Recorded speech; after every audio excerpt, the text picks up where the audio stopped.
If you wish to speak to any item on the agenda or during the public comment portion of the meeting, please fill out a speaker card. Each person addressing the board shall have 3 minutes to complete his or her comments on each agenda item for which he or she has filled out a card. The chair has the discretion to determine or alter the time limits on any agenda item.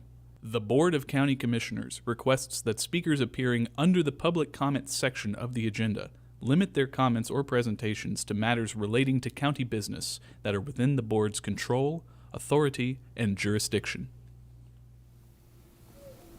Good morning and welcome to the December 17th Board of Commissioners meeting. We have a quorum. I'll call the meeting to order. Is Pastor Blaine Gaudet here for the invocation? Going once? No? Okay. We'll go ahead with the Pledge of Allegiance. Commissioner Atkinson.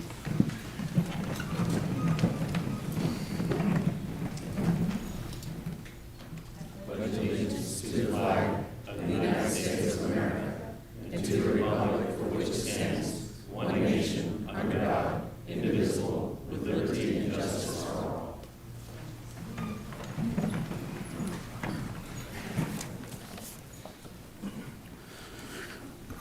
Commissioners, we have meeting minutes for November 19th organizational meeting. Is there a motion to approve? Move to approve. Okay, we have a motion to approve by Commissioner Delaney. We have a second by Commissioner Goodson. Clerk will call the roll. Yes. Yes. Present. We're voting on the minutes. Sorry, yes. Yes. Yes, and we'll show those approved. Before we get into the resolutions, I'm looking for some input from the board here. We have a presentation this morning for fire assessment. That's item E2. I'd like to, or I would suggest, that we combine that with J3 discussion. What's the pleasure of the board on that? That's fine with me. Anyone? I just think that'll be more efficient, that we'll do that ahead of J3, then we can have the discussion, and we can take the cards all at the same time. Is that good? Commissioner Goodson? Sure, that's fine. Commissioner Altman? Yep. Okay, all right, very good. So let's go to the, we'll go to E1, and Commissioner Atkinson, you're recognized. Thank you. Could I have the family and coworkers of Mayor Yonts come up to the podium?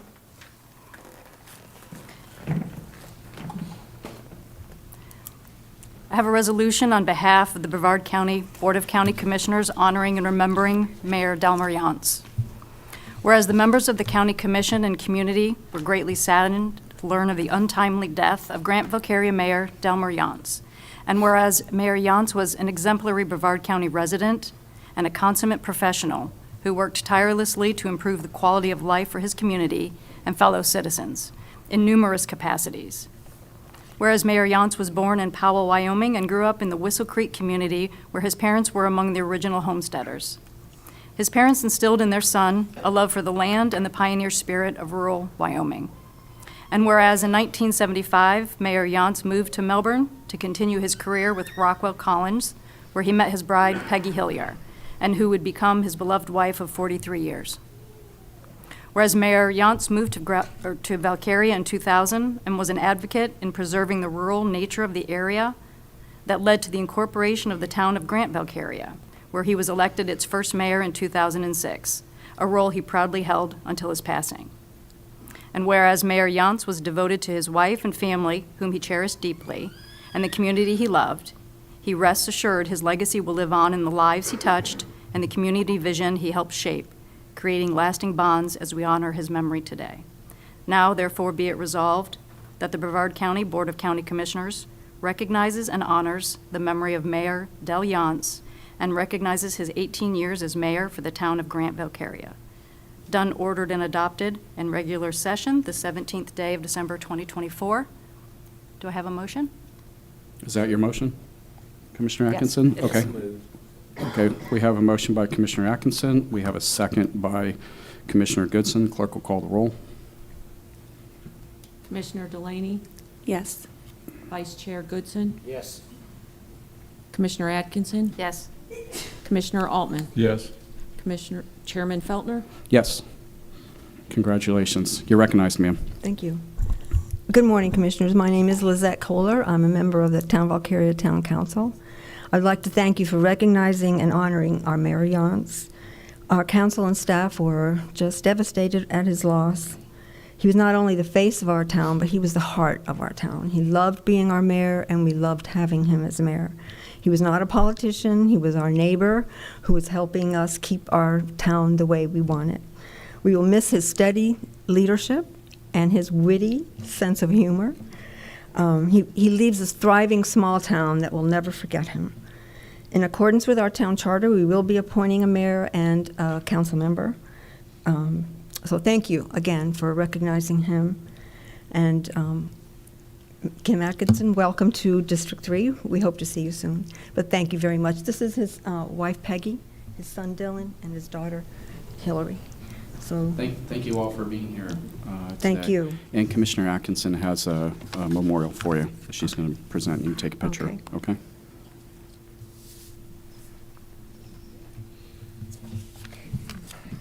If the family would like to get over here, I'll take a picture of you with the resolution.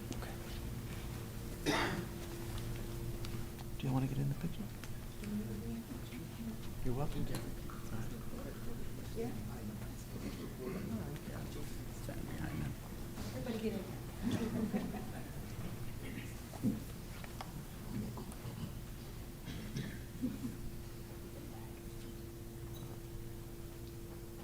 Ready? Thank you. Jason.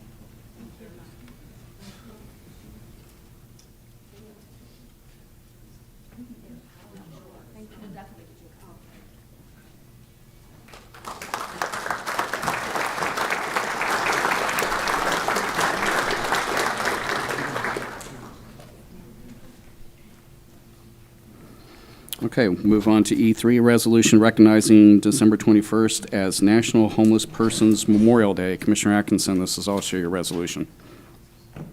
Thank you.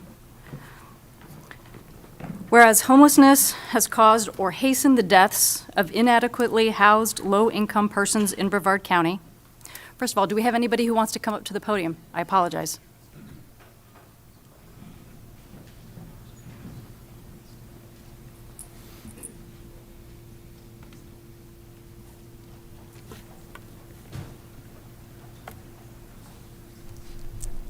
Thanks. Whereas homelessness has caused or hastened the deaths of inadequately housed low-income persons in Brevard County, and whereas the spirit of the holiday season is one of giving and provides an opportunity for affirmation and renewal regarding the commitment to end homelessness, and whereas December 21st, the first day of winter and the longest night of the year, has been designated National Homeless Persons Memorial Day by the National Coalition for the Homeless, and whereas the Brevard Continuum of Care has planned countywide memorial events recognizing those inadequately housed persons who have died in our county. Whereas in this season of generosity and sharing, citizens of Brevard County are encouraged to commit themselves to promote compassion and concern for fellow citizens, especially those who are poor and homeless. Whereas in remembering those who have died on our streets, in our emergency shelters, and in condemned or abandoned properties from ailments or conditions directly related to homelessness, the cause of ending homelessness is kept urgent, as it is the collective commitment to preventing such deaths in future. Now therefore be it resolved that the Brevard County Board of County Commissioners recognizes December 21st as National Homeless Persons Memorial Day. Done, ordered, and adopted in regular session the 17th day of December 2024. I'd like to make a motion to approve. Okay, we have a motion by Commissioner Atkinson. Is there a second? Second. We have a second by Commissioner Altman. Clerk will call the roll. Commissioner Delaney, Yes. Vice Chair Goodson, Yes. Commissioner Atkinson, Yes. Commissioner Altman, Yes. Chairman Feltner. Yes, and you're recognized. Thank you very much. Thank you. Good morning, Chairman Feltner and Commissioners. My name is Amber Carroll, and I'm the Executive Director for the Brevard Homeless Coalition. We are the lead agency for Brevard County's Continuum of Care for Homeless Services, and I'm representing about 190 organizations and members of this community. Joining me today, I take a quick moment, are the Chairman of our Board of Directors, Liz Allward, our Secretary, Yvonne Minus, another board member, Teresa Grimison. Who else do we have here? Oh, we have Linda Graham, who is also the chair of the COC Advisory Council, so she oversees that leadership group of 35 elected and appointed individuals. On my staff that is here with me as well as Leanne, Sarah, and James. And so we are here and standing in unity for this today. I want to thank you for your support in declaring December 21st Homeless Persons Memorial Day. It's our hope to bring awareness for the need for more permanent housing with supportive services. And really what we immediately need are emergency, low-barrier drop-in shelters. Those for our unsheltered residents. With the enforcement of House Bill 1365, beginning on January 1st, providing a safe place to sleep has never been more critical. In 2024, our point-in-time count, which is our homeless census for Brevard County, revealed that it was our highest count in Brevard since 2015, with 1,116 people. The unsheltered population, those who didn't have access to emergency shelter, was 779 residents, up 17% from the year before. And if you're curious what that means in relation to Homeless Persons Memorial, as of today, we have 65 names of people in Brevard County who passed away due to their causes, but who were unsheltered, which is about a 9% death rate for our unsheltered residents. Those who are chronically homeless, meaning those who have a disabling condition and have been unsheltered for a year or longer, rose 72% from last year. Nationally, Brevard County is being recognized for our homeless numbers, and not in a positive way. In the most recent annual homeless assessment report, which is called the AHAR given to Congress, our county is in the top 5 nationwide for the largely suburban COCs, with the highest percentage of individuals experiencing chronic homeless patterns. In Florida, our county ranks 6th in the state for both unsheltered and chronic homeless persons, and 3rd in the state for homeless veterans. This is a growing problem, and one that, as a community, we need to come together to solve. Together, we can make homelessness rare, brief, and non-reoccurring for Brevard's residents through a regional coordinated approach, which we have been working on. During this holiday season, we will memorialize the lives of those who died on our streets and in our shelters from conditions directly related to their homelessness. In many cases, these services will be the only commemoration of their lives. We'd like to invite you to attend one of the services that are going to be held on Friday, December 19th. So this Friday, you have a booklet. Thursday, sorry. This Thursday, December 19th, thank you. Little whispering behind me.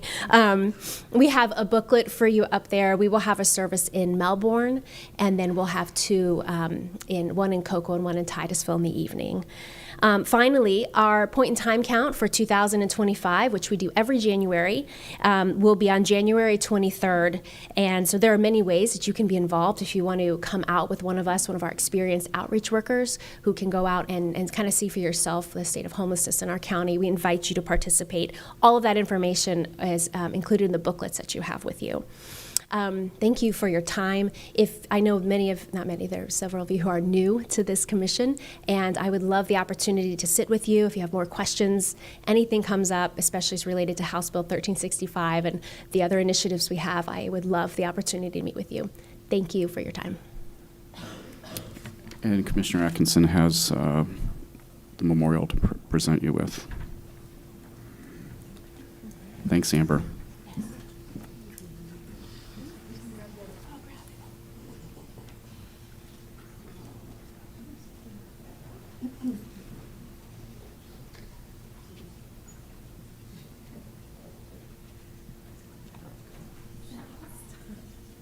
Right in the picture here, ready?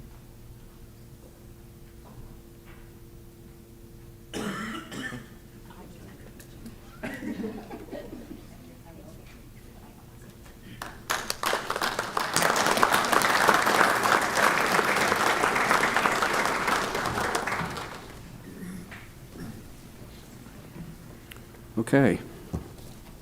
Moving on to the last resolution today. Commissioner Goodson asked me to read this on his behalf. Mary Ellen. We have a resolution today on behalf of the Brevard County Board of County Commissioners recognizing Mary Ellen Donner for her outstanding service as Parks and Recreation Director for Brevard County, Florida.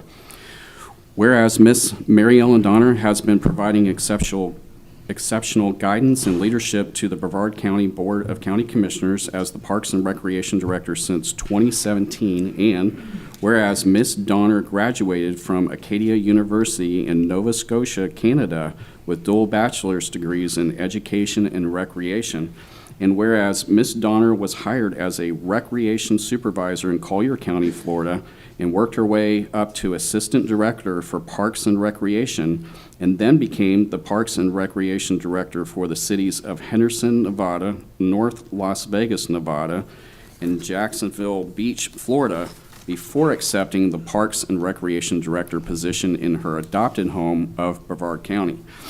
And whereas Ms. Donner's contributions have had a positive impact on Parks and Recreation throughout the county, including park expansion, multi-purpose field construction, aquatic safety, campground management, trail maintenance and management, transitioning golf course management, infrastructure investments, boat ramp construction, and multiple hurricane repairs, sometimes more than once.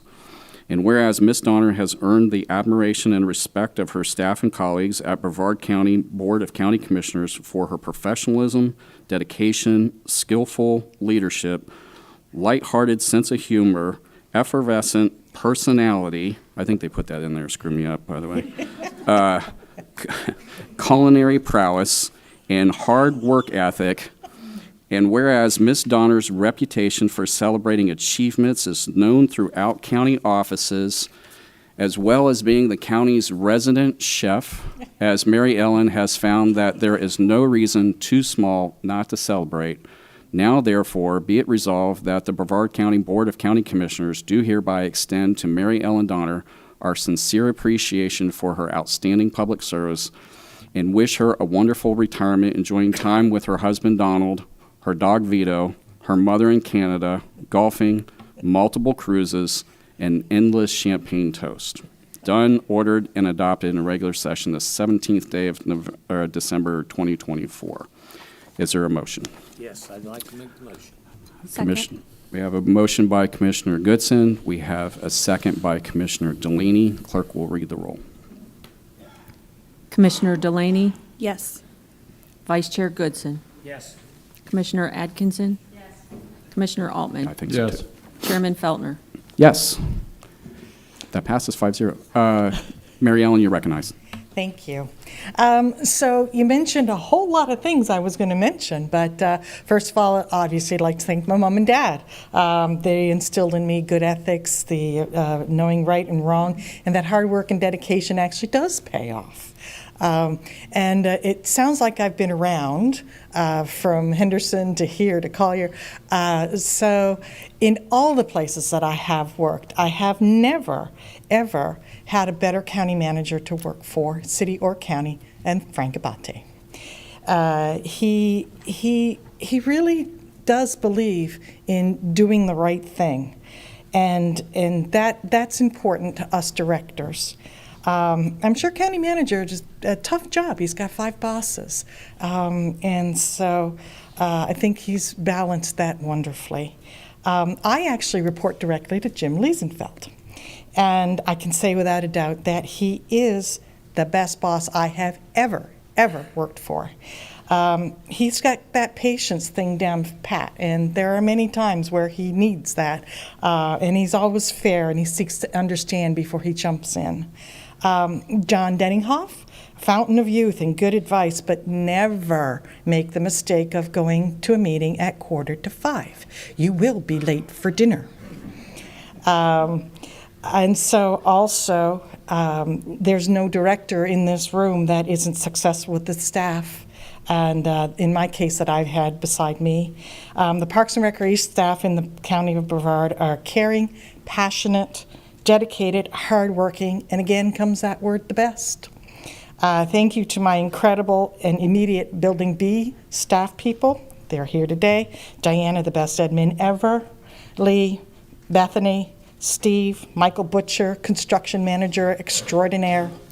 Of course, Michelle, the best finance person in the county, but hands off. Hands off. And thank you to Rich, Jen S., Tammy, Andrea, Jen B., Rebecca, and the managers in the fields, Mike Knight, Jeff, Terry, and Richard. And from the county attorney's office, I'd also like to thank Moores, Justin, Karen, although I have to say Caron, and of course Abby. And thank you to the other directors, deputy directors, and assistant directors for all the support that they provided. Of course, I've got to say thank you to Donald. He chased me till I caught him, or maybe it was the other way around. Donald's always been behind me, as he is today, supporting, cheerleading, and giving good sound advice.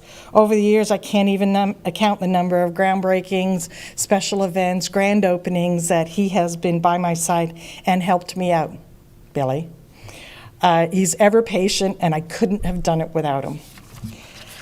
I would like to thank the commissioners who in the past 8 years have supported me in the Parks and Rec Department. It's great that the alphabetical order today works because F, Commissioner Chair Feltner, Tom Goodson, of course, Brian Lober, Richard Kurt Smith, who happens to be here, Jason Steele, John Tobias, and definitely, and not least, Christine Zonka. The staff of the commissioners I just named have been absolutely fabulous to work with. Thank you to each and every one of them, and thank you to Wayne Ivey for all the support that he's shown me. Of course, as I said, I have worked in other places, and I've learned and observed a thing or two. Thing one, just because they say it doesn't mean it's true. Just because they repeat it doesn't mean it's true. And just because they post it doesn't make it true. Thing two, it's great that you want to listen, but please don't just listen to the loudest voice, the lobbyist voice, or the voice closest to you. Listen to the voices that won't talk for whatever reason, or the voices that can't talk, like Scrub Jays. Do the right thing often takes courage, and sometimes it doesn't make you popular. So in closing, I believe I left the Parks and Recreation Department in a better place. That's another one of Frank's edicts. I have thoroughly enjoyed the wonderful opportunity given to me by Brevard County, and so I will end where I was taught to begin. Thank you. Mary Ellen Donner, Brevard County Parks and Recreation Director. Goodson. Yes. I'm going to miss her because every year we have a open house Christmas party in District 2. And it's you win a mug for the ugliest Christmas T-shirt. She's done it twice. So with her leaving, somebody else might win it. But she said she's coming back, and that's scary. But thank you for everything you've done. Thank you. Any other questions? We're all going to come down for a picture. Oh, okay. thank you so much. Mary Ellen, congratulations. Best of luck to the new commissioners. Thank you.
Okay, commissioners, sorry. Where are we going?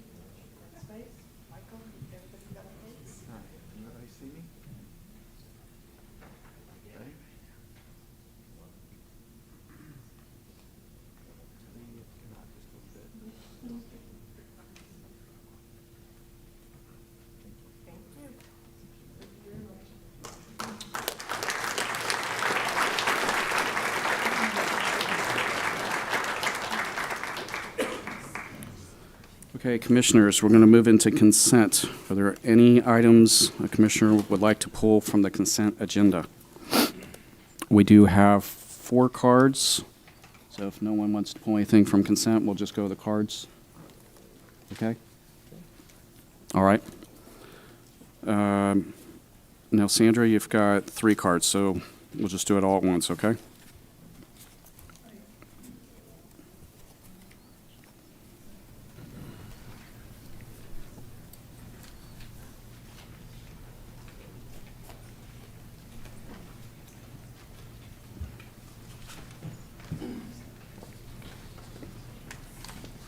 Good morning, Sandra Sullivan, South Patrick Shores. Okay, the first one, confirmation of Ian Golden at Parks and Rec Department Director.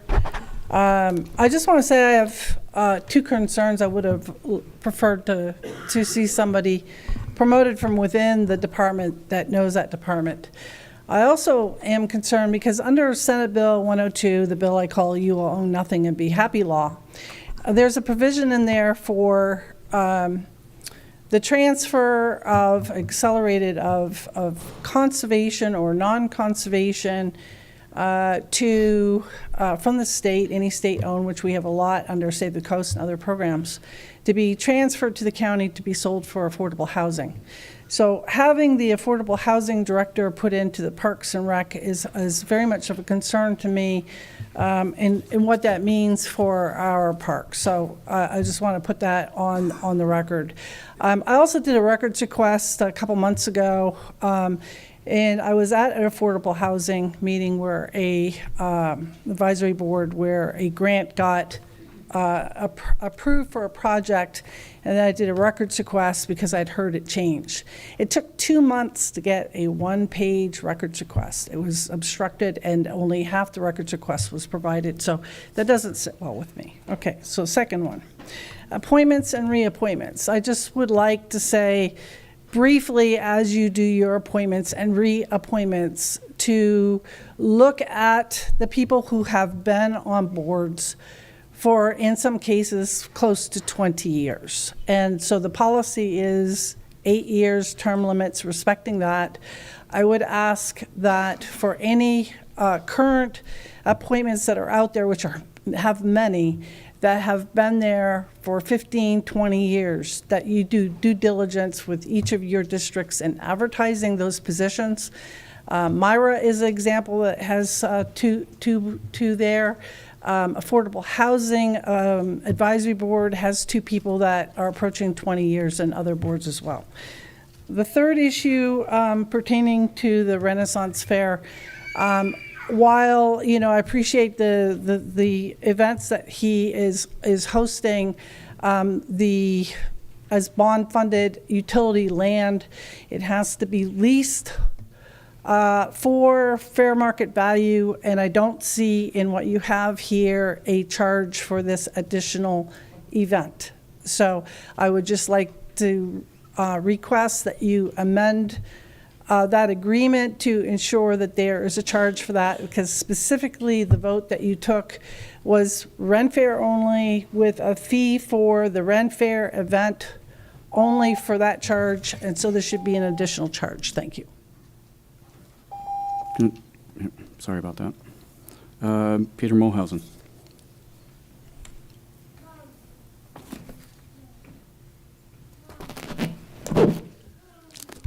Peter Mulhausen, Brevard Renaissance Fair, Cocoa, Florida is where I live. As you currently know, we signed a contract with the county to do an event out at the Sarno site. It was for 3 months, and then an additional 3 months, or actually 6 months, an additional 6 months if we wanted to do that. And we paid for the 6 months, which was, and I think that's out there contractually. It's been already published on the web by Sandra. We paid $62,000 to do the 6 months. We pay another $62,000 to do the next 6 months. So we're paying $10,000 a year or more, or $10,000 a month or more. And part of the condition was we would be able to hold some other events there with board approval. And that's what we're asking to do today, is to do another event out there that has been dear to the community for many years and to bring it back. While you're there, Peter, are there any questions on this from the board? Any questions? I guess, yes.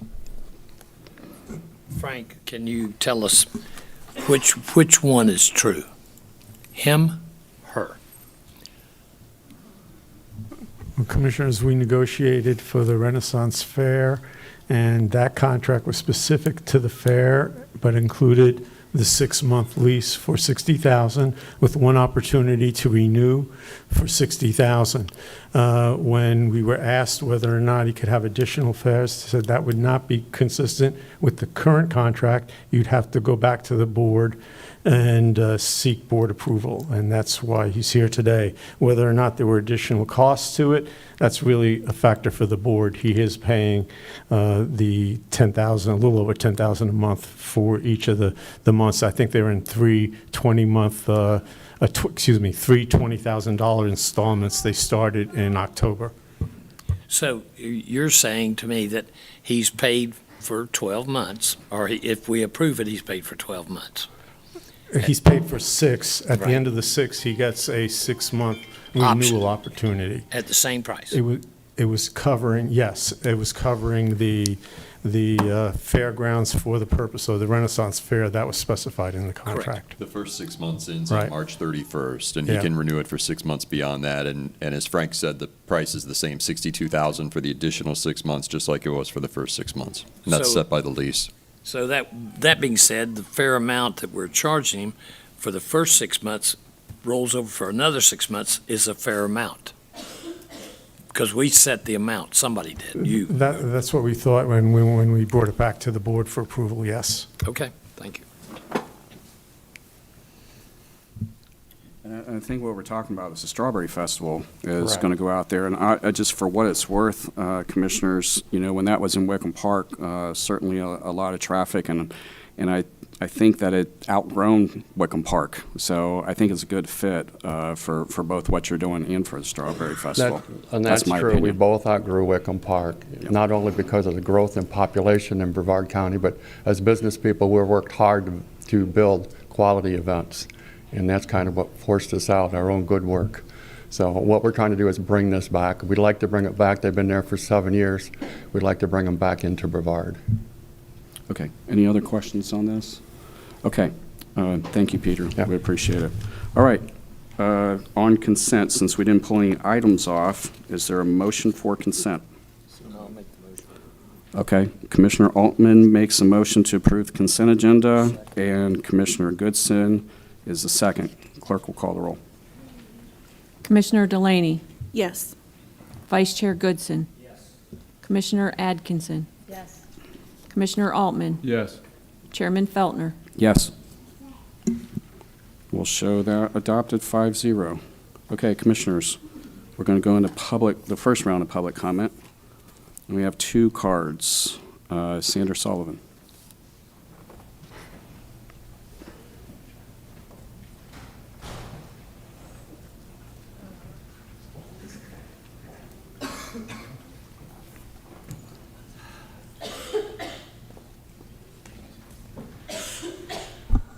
Sandra Sullivan, South Patrick Shores. So the other day I was up in Titusville for the NBEDS meeting, and I was very surprised to see how dilapidated the county buildings were up there.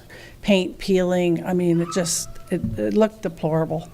I was at Goodson's Christmas party the other day. That building looks like it hasn't been updated since 1960. This building, and coming in here, there have been times when all 3 of the elevators have been broken. You go behind the doors, there's a piece of paper, the toilet's back up all the time. They have a paper behind there. It just, we have carpet in this building that's decades old. It just seems like we should be a very prosperous county. We are the Space Coast. And yet, here we are struggling with things like over $1 billion in transportation deficit. We have just failing infrastructure. There was pipes put in. There was a main that broke in South Patrick Shores. They couldn't repair it. They had to run a line through the school yard. So we have all these issues, and we have fiscal issues. We can't pay our firefighters. That's public safety. And when I look at it, I start digging, it's like, why are we, as Space Florida, not really prosperous monetarily as a county? And I was really shocked to find out that there's a law called the Military Leasing Act, which says if it's federal land and you lease it to a private entity, they're required to pay taxes. But when you look up these entities, whether it's SpaceX, which is a private company owned by the richest man in the world, I think saying that he's a trillionaire now, the first trillionaire, and then you have Bezos, they don't pay any property tax. So, I mean, yes, we get the economic stimulation and, buying homes and people spending money here.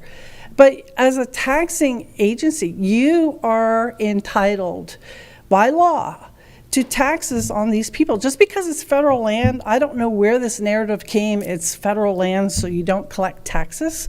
But under federal law and even under the state. So I've been digging into some of the deals that have been done and even some lands that involve Space Florida, which are not in the state jurisdiction of where Space Florida is, where one company got a tax break for $500 million over 40 years. Why?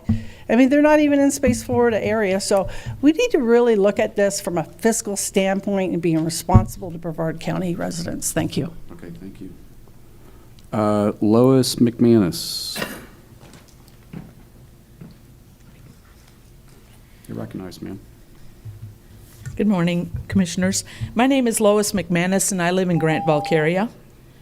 Sorry about that. Oh, am I going? No. Oh. That is technical difficulties. That's okay. Go ahead, ma'am. Go ahead. Okay, thank you. I'll repeat myself. I'm going to get this. Hang on one second. There. Ready? My name is Lois McManus, and I live in Grant, Valkyria. In front of you, there should be a red packet with information on my presentation. A new landmark is rising in Grant, Valkyria to honor the brave men and women who have served the country.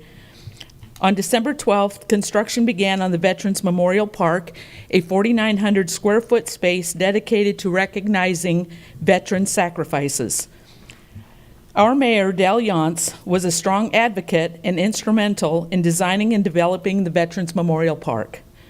The project is headed up by myself and my fellow volunteers of Grant Valkyria Community Association, a 501c3 nonprofit organization with the guidance of Grant Valkyria's town administrator, Jason Mahaney, and our town staff. The Veterans Memorial Park is entirely funded by generous donations and sponsorships from the community. Contributions are tax deductible. This project is 100% dependent on raising money through various events, sales of veterans commemorative bricks, Veterans Memorial Park t-shirts, donations, and sponsorships. The park will be located on the west side of Grant Valkyria Town Hall, 1449 Valkyria Road, under a majestic heritage oak tree named Freedom, and next to the beautiful pond and fountain. As I mentioned, construction began with installing a handicap ramp this past Thursday. Once the ramp is completed, the grounds will be prepared for concrete the first part of January, weather permitting. The Memorial Park promises a space for quiet reflection and appreciation and will include statues, flags, monuments, benches, and an educational area with picnic tables. If residents would like to sponsor for the park or make a donation, purchase a commemorative brick or t-shirt, please visit our official website, www.veteransmemorial@grantvalkyria.org, or email info.vetsmemorial@yahoo.com. Thank you for your time and interest, and if you have any questions, I'll be happy to answer them. Commissioners, any questions? No? Okay. Okay, thank you for your ma'am. time. Thank you very much. Appreciate it. Okay. We will move on to item H1 in Economic Development Ad Valorem Tax Abatement Program. Karen. Good morning, Commissioners. Item H1 is a public hearing on the Economic Development Ad Valorem Tax Abatement Program. It is requested that the Board of County Commissioners review and consider the attached ordinance. The county's Economic Development Ad Valorem Tax Abatement Program sunset in November 2024. In anticipation of this program sunsetting on July 23, 2024, the Board adopted Resolution 2024-068 calling for a referendum election on November 5, 2024. As a result, 71% of the voters were in favor or for the authority to grant economic development ad valorem tax exemptions. This draft ordinance would provide the board the ability to continue to offer the economic development ad valorem tax exemptions to eligible businesses. Each application for the economic development ad valorem tax abatement program would be evaluated on a case-by-case basis. Mr. Kurt Smith, member of the AVT Referendum Task Force, is here with us today to address this item, as well as Edgar Campa Palafox, Vice President of Business Development with EDC. He is available with us today to answer any questions. Okay, we do have two cards. One's for Kurt, but before we do that, are there questions? Commissioners, questions? I was just wondering about the extension of, I guess our previous policy said something about 10 years, and now it's 20 years. And I was wondering why that change was made. Is that statutory? Is that due to the language on the referendum? The extension would be for 10 years. It's for the abatements for regular businesses is 10 years. It's up to 20 years for data centers. Okay, thank you. Thank you. Any other questions before we go to the cards? Okay. And remember, I think we're largely accepting the results of the election on a referendum item. Sandra Sullivan.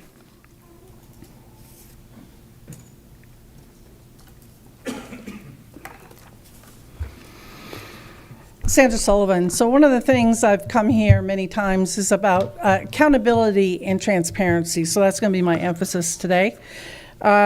So based on the presentation that was done by former Commissioner Tabaya, 85% of these projects failed to deliver. And their presentations made to get this passed made a return on dollars from $1 to $7 return, but that was based on their applications, not on actual performance. So in coming to meetings here, I had made a records request for some previous projects, and this was email in 2023, and I had done this. But I said, when it comes to EDC, tax abatements are given for the creation of jobs, but there's no performance tracking or accountability on whether the entity fulfills the creation of jobs or not. Promise the moon, and whether you deliver or not, Brevard gives you a tax break. Wow. You know, we just talked about these issues we have in Brevard County. And so we need to be fiscally conservative. People are going to make promises then that needs to be followed through on. Consequently, these abatements were removed after I identified it. So what I would like to see a change to the ordinance is, one, the intent was for 10 years. We weren't told you were going to do an exception for data centers. Let's keep it the 10 years tax abatement. Former Commissioner Kurt Smith, who was here, emphasized that point when he was, it's in newspaper articles, when he was on this commission for 10 years. So let's respect that this is a 10-year only. And I would ask that you add some language to the ordinance for accountability, which means that every year you bring back the list, the effective date they got it, to ensure that it sunsets after 10 years. And secondly, that there is, in the first quarter of the county commission meeting each year, you bring back a review and staff reviews to ensure whether they're meeting their commitments to receive this tax benefit of a tax abatement. And that's all I would ask, is transparency and accountability. And if you'd be be willing to make those changes. I mean, we have a room full of firefighters right now that we can't pay public safety, so I think we owe the people that due diligence. Thank you. Thank you. Kurt Smith. If you want. Well, it's nice to be here, see all your happy faces. Nice to be back and see all the folks here. Yeah, this is very self-explanatory. I don't know that I can add anything that you guys don't already know. If you have any questions, I can maybe answer those. It's a good program. I think the horse has been beaten to the fact that it's probably dead now. But it's not. The main complaint that I used to hear when I sat up there was that it's a giveaway. Well, it's not a giveaway. People have to earn it, and they don't get any money back or any of the benefits until they produce. And there's parameters that they have to meet to produce. And there's countless companies that didn't produce and they didn't get a penny. So, and passed by 71%, it's a good program. It brings companies in here, improves the community, and I would urge you all to vote for it. Does anybody have any questions that I might answer? Any questions for Kurt Smith? Don't everybody speak at once. All right, sir. Okay, thank you. Thank you. Okay, commissioners, discussion on the item. Any discussion on the item? I think I'll just say something quickly here. When the prior board voted to put the item ultimately on the ballot, I noted that each thing that comes before the board stands on its own. So each project that'll come here, you're going to decide on that, whether that's good for Brevard or it's not. And the prior board had voted against items and had passed others. So your vote today doesn't mean that all items will be approved in the future. I just want to make that distinction. So with that, is there a motion? Okay, we have a motion by Commissioner Altman. Is there a second? Second. We have a second by Commissioner Delaney. Clerk will call the roll. Commissioner Delaney. Yes. Vice Chair Goodson. Yes. Commissioner Adkinson. Yes. Commissioner Altman. Yes. Chairman Feltner. Yes, and we'll show that passes 5-0. Thank you. Okay, we'll go to item J1, and I see Peter making his way. Peter, you're recognized. Good morning, Commissioners. Item J1 is a request from the Brevard Cultural Alliance to the Tourist Development Council for renewal of their contract this year in the amount of $202,000. The TDC approved that unanimously to come to the board for your review. I do believe the BCA is here if there's any questions about their proposal. Commissioners, questions? Questions for Peter? Okay, we do have a card for Ms. Esrock, Mrs. Esrock. We'll let her speak, and then if anyone has a question for BCA, okay? You recognize, ma'am. Good morning. I'm Catherine Esrock, Executive Director for Brevard Cultural Alliance and Vieira resident. I just am here to answer any questions and say thank you for hearing us today. Any questions for BCA? Commissioners, is there a motion? So moved. I'm sorry, I guess I should ask for a discussion. Okay. Commissioner Goodson made a motion. Commissioner Altman second. Clerk will call the roll. Thank you, ma'am. Yes.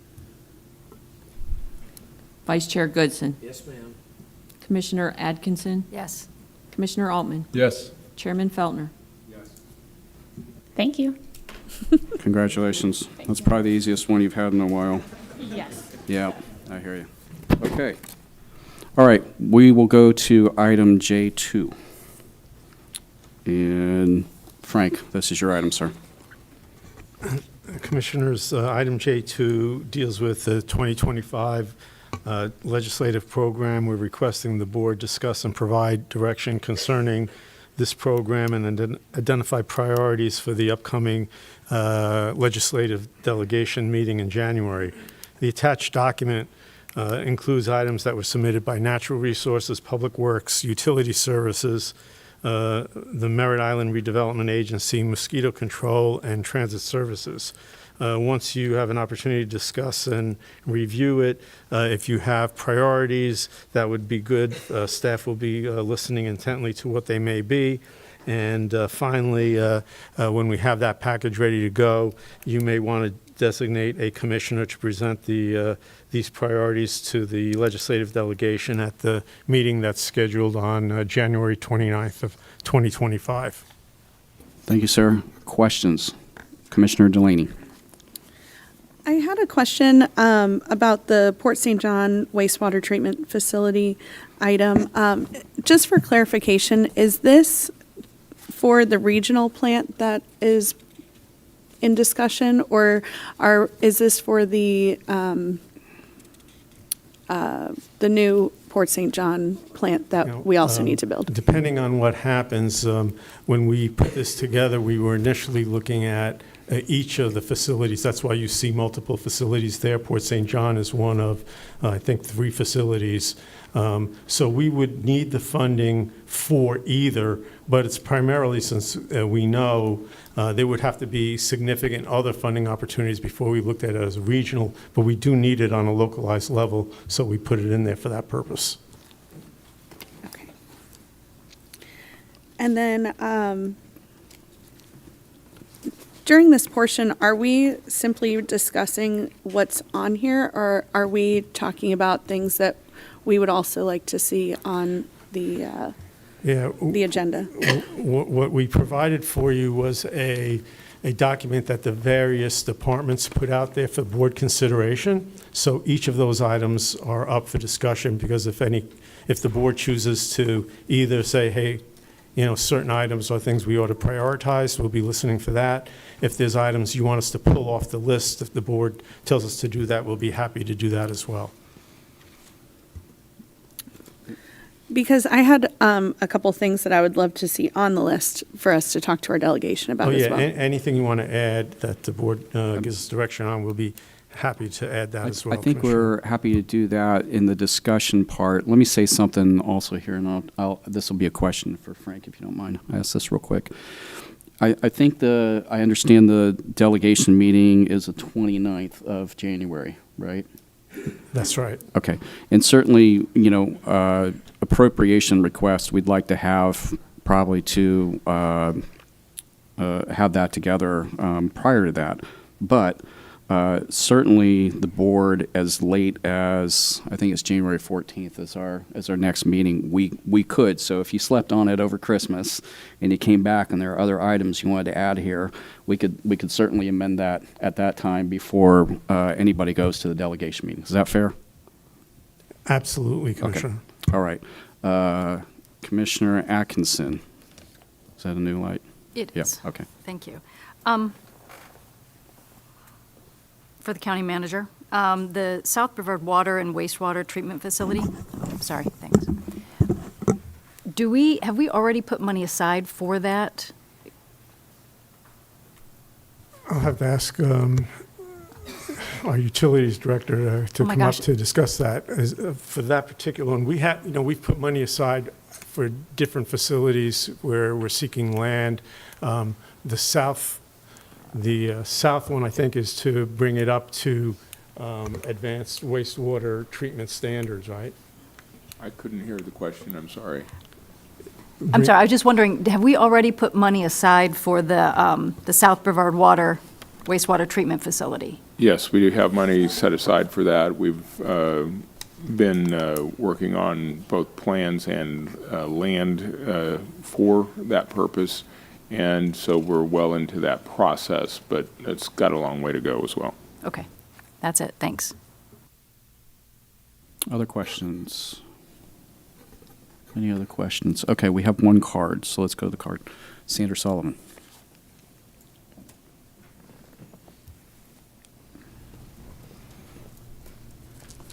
Good morning. So when I look at the crises we currently have. Right now, we have a room full of fire EMS people.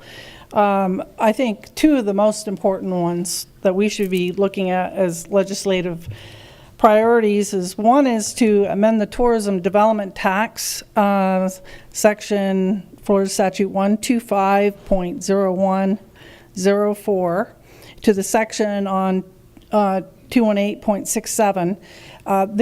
Brevard County is what they call we're a constrained county by our charter cap on taxes. And they recognize that for funding public safety for constrained counties, but do not include, as a definition, one constrained by a charter cap. So it's a simple modification that would give the county immediate funding with this change to legislation to be able to legally fund your lifeguards.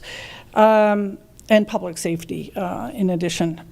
So the second one of very paramount importance is one to do with impact fees, because looking at fire assessment, that's a year off. That doesn't solve an immediate problem. And so when you look at impact fees that have not been updated in nearly 35 years, you're handcuffed in what you can do to increase them, because the state has restricted your ability to do that. And so with all the growth and the mandates like Senate Bill 102, it is fair and reasonable for them to remove that constraint so that you can address that. Now, just by comparison, what you're charging for fire and EMS right now is $38 when you build a property, and $54. I just want to point out, in the study that was done in 1997, they recommended like a $350 fee for EMS to bring you into alignment with counties around us. And so when we look at the number one growth issue, that's where the crisis is, because by your own budget, and this is missing from the EMS assessment, your cost for growth was $620,000 in 2022, and is over $30 million now. And so it comes down to how you pay for cost of growth is developers paying their fair share. So I think these two things, one, an amendment, a legislative priority for amending the tourism TDT, and also impact fees, are very important to have funding sooner than a year out. That doesn't solve the crisis we're in now. Thank you. Okay, commissioners in discussion on the item. Commissioner Delaney. So a couple of things that I would really like to see us talk about is making some kind of an amendment, or even the repeal of SB 102. I think that this was a gross overreach by our state government, and if they're going to hand out mandates like that on the local governments, I think that they need to be sending a lot more money to help us deal with all of that. And if they're not able or willing, then they need to remove this mandate on us. From what I've seen of these projects over the past 2 years, is it pushes perpetual rentals, no public input for these projects. And the thing that I'd really like to ask is, how many people do these properties actually help? There is a great example of this is a apartment complex that is going up in District 2, and there's 3 apartments that are actually affordable housing, and out of 300 some. May I ask you where that is? Sure. Where It's is it at? in the city of Cocoa. Oh, okay. That is also taking over our industrial and commercial lands, which we need those lands for industrial and commercial businesses and whatnot. So that's one thing. Another thing that I'd like to see on this list is something that helps us with our transportation needs, with both capacity and maintenance. And there's some other little pet, things from my district that I'd love to see on there, like a stoplight at MIMS, a stoplight in MIMS at the post office. And we all know how much Satellite Boulevard is going to cost to pave. So, and I don't really see us being able to do that on our own. So that's just off the top of my head with a week to think of things. It's just kind of some things that I wanted to float out there for everybody. I'll just say real quick, Commissioner Goodson, and then I'll yield to you. That was sort of the idea with we could come back, because I'm going to do that too, think of other things. I'd ask you a question, though. Have you met with Representative Tremont on some of the needs in north end of the county? It's on my list. Okay. Yeah. It's on your Christmas list. Okay. I strongly encourage that because I certainly petition legislators, having worked in the process. I'm always talking to them about items. Doesn't mean that they all make it in there, but it doesn't hurt to ask. So I'd encourage you to engage him directly. Commissioner Goodson. Yeah, I have a question for the commissioner. Talk to me about industrial lands going residential. What was the comment you made about that? Sure. So with the Live Local Act, they allow industrial and commercial lands to be used for affordable housing. Okay. I don't know if that's true, but you say it is, I believe you. But if you know anything about property value on industrial land, 4 or 5 times higher in Brevard County than residential, but why would anybody want to rezone their residential land to build affordable housing? You mean rezone their industrial or commercial land? Yeah, to affordable housing. There's lots of different reasons. I mean, we just had somebody in the community just at the last zoning meeting. He wanted to change his commercial land to build 9 townhomes. Residential, but they were not affordable housing, honey. Right, I understand Yeah, okay. that. But this is, this. And the where thing is this apartment building in Cocoa you refer to? on 524. Which one? There's 4. Allegra. And it's not homeless friendly rental? Is that what you're saying? It's not There's 3 affordable housing units in the 300 something. Okay, all right. Now, isn't there one that's, one on Dixon that's affordable housing?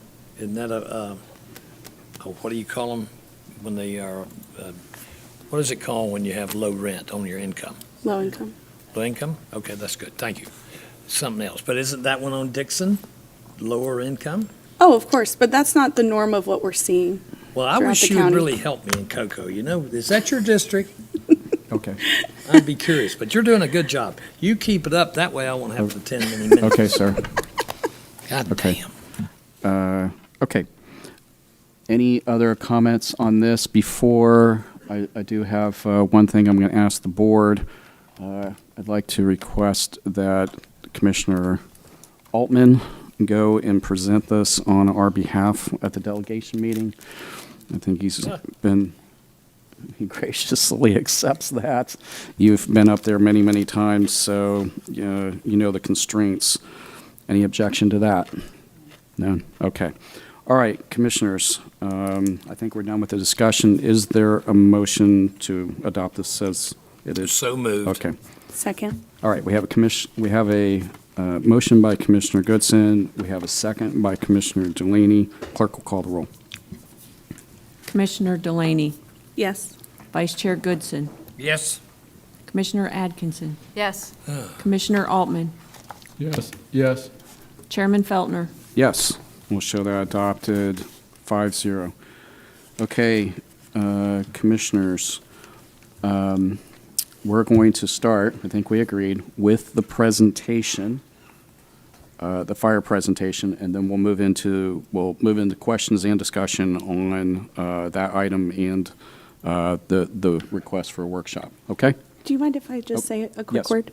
I just want to thank the staff for putting this together and being willing to present this for the public. I really appreciate it. We might consider a break after the presentation and before we get to the cards. Is that amenable? Okay. All right. Very good. Okay, thank you, Commissioners. At the December 3rd board meeting, the board directed staff to present the fire assessment study that we provided to you, to the board, and to the public today. You know, previously at the September 17th budget hearing, the board directed staff to prepare a report addressing the timeline and the actions needed should the board plan to consider an increase for the fire service non-ad valorem assessment. That's what this report is about. Several senior staff members with specific areas of knowledge and familiarity contributed in writing this and several areas of the report. They're joining me today in this presentation, and they're going to be covering the areas of the report that they and their staffs helped prepare. These include County Attorney Morris Richardson, who'll be covering the background, history, and evolution of the fire assessment and potential fire assessment increases. Jill Hayes, our budget director, she's going to be covering financial overview, the fire assessment increases and general fund impact, and personnel costs related to any fire assessment increases the board may wish to consider. Tom Klein, the deputy fire chief, will be covering the cost distribution model that's currently in place with shared expenses between fire and EMS, and the comparable fire assessment rates that exist elsewhere. Chief Voltaire is going to cover utilization of funding, inflation impacts, and the timeline and process that's applicable for any potential fire assessment increase. And finally, I'll cover the fire assessment adjustments that have occurred, how we deal with contracted municipalities, and additional considerations that the board may want to think about. With that, I'm going to turn it over to Morris. Thank you, Mr. Abate. All right. Brevard County Fire Rescue's fire operations provides fire services to unincorporated Brevard County and the municipalities of Grant, Valkyria, Melbourne Village, Palm Shores, and West Melbourne. Fire operations can only be funded with revenues that are generated within this service area. BCFR's EMS operations provides emergency medical and transport services countywide, including unincorporated and all municipalities. EMS operations must be funded by countywide revenue sources. Historically, fire operations were funded by an ad valorem tax levied in the unincorporated county and participating municipalities known as the Fire Control MSTU. Ad valorem taxes are based on property values and determined by a millage rate. We sometimes refer to ad valorem as above the line because of where they appear on the tax bill. EMS operations were funded by ambulance billing and by a special assessment. Special assessments, also called non-ad valorem assessments, are charges to cover the cost of providing a service. They are not based on property value. Special assessments are sometimes referred to as below the line, again, because of where they appear on the tax bill. The EMS assessment, because EMS services are countywide, the EMS assessment applied countywide. In the early 2000s, a Florida court case held that EMS services cannot be funded by special assessments. The court determined that those services do not provide a benefit to real property, which is one of the requirements of an assessment. This prompted the city of Palm Bay to challenge the county's EMS assessment. Although the ability to fund EMS services by special assessments was in question, funding fire services by special assessment was clearly lawful. So in 2006, the Board of County Commissioners adopted a fire service special assessment to fund the majority of fire operations. Unlike the EMS assessment, which had been countywide, fire services special assessment only applies in unincorporated county and in those 4 municipalities where BCFR provides primary fire service. The board retained a portion of the Fire Control MSTU representing a millage that had been approved by voters in a 1999 referendum. At the same time, the board did away with the EMS assessment. Going forward, EMS operations would be funded by continuing ambulance billing and by a new transfer from the general fund.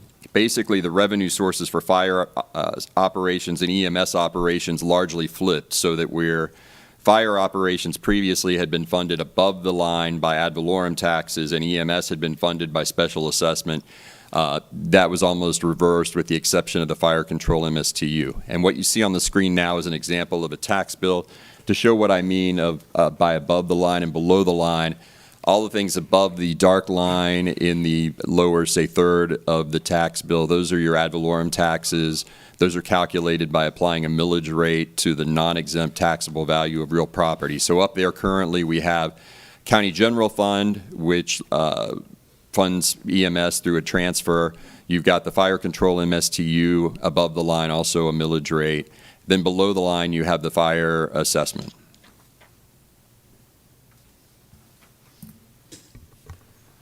The next slide, Commissioners, deals with when the fire assessment was created in 2006 for fiscal year 2007. The board in 2008 voted to reduce that assessment by 15% and directed staff to reduce revenues that were needed for fire operations by drawing down on reserves over time. That happened over a number of years, and then in 2018, we came before the board and requested a 6% increase, and that's because those reserves had been reduced from $14 million down to $2 million, and so we were running out on reserves. So we asked for a 6% increase along with an annual inflation adjustment, and the board granted that in 2018. Then in 2021, we came back to the board and presented a variety of options and a 7-year plan for increasing the assessment to address salary as well as capital and infrastructure concerns that we had. And the board at that time was looking at a 33% increase in the fire assessment. And they approved a particular plan that would have required that 33% increase, but decided at that point that the increase would be 29%, because they allocated $8.4 million of ARPA funding to fire rescue that would be spread over the 7 years, that 7-year period. So they were able to reduce for the 7-year plan that cost to a 29% increase. Now, on the next slide, I want to just talk, and Morris had mentioned that we contract with various municipalities, and that's the case. There happened Melbourne Village, Palm Shores, Grant Valcaria, and West Melbourne specifically. And as you'll see there, by far and away, and they contract with us for fire service protection. We collect both MSTU and fire assessment revenue from these jurisdictions. By far, most far and away, the most significant contributor is West Melbourne. They pay approximately $5.8 million annually in fire assessment and fire MSTU assessments. When the board raised the assessment in 2021, West Melbourne raised some concerns, and they had a study commission to look at implementing their own fire department service, as several other municipalities have. We told them we didn't think that was cost effective for them over time, and I think they came to that conclusion too, especially when we told them that we thought that the fire assessment, and they pay the same rate that they pay all our unincorporated residents that pay for this service pay for. So we try to keep it unified for all. So that was basically, at that point, they moved away from considering their own fire service. That's important to note because they thought that the fire assessment, from their perspective, that they could provide a better service depending on what the cost was.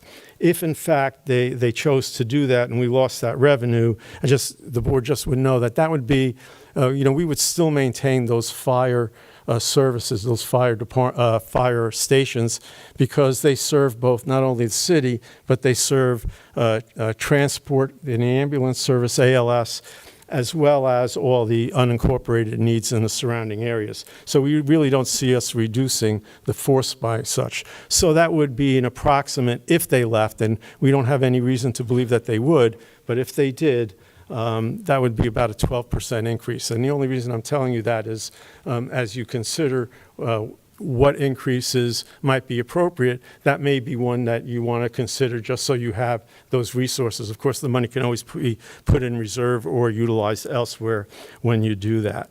And so with that, I'm going to turn it over. I believe next will be with Jill will start the financial overview. Okay. Good morning, Commissioners. As Morris indicated, fire rescue is comprised of two primary divisions or functions: fire operations and emergency medical services.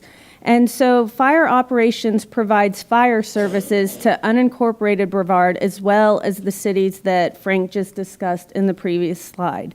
And these services are funded through the fire assessment, which accounts for approximately 69% of their revenue, and the fire control MSTU, which is approximately 28% of funding. EMS represents ambulance transport services, and those are provided countywide in unincorporated Brevard and in all of the cities. And so these services are funded through approximately 59% ambulance billings and 37% general funds. Okay, and I'll turn it over to Chief Klein. Cost distributions. The allocation of shared expenses between fire operations and emergency medical services is established to ensure that personnel, operations, and capital expenses associated with these divisions are equitably funded by appropriate revenue sources.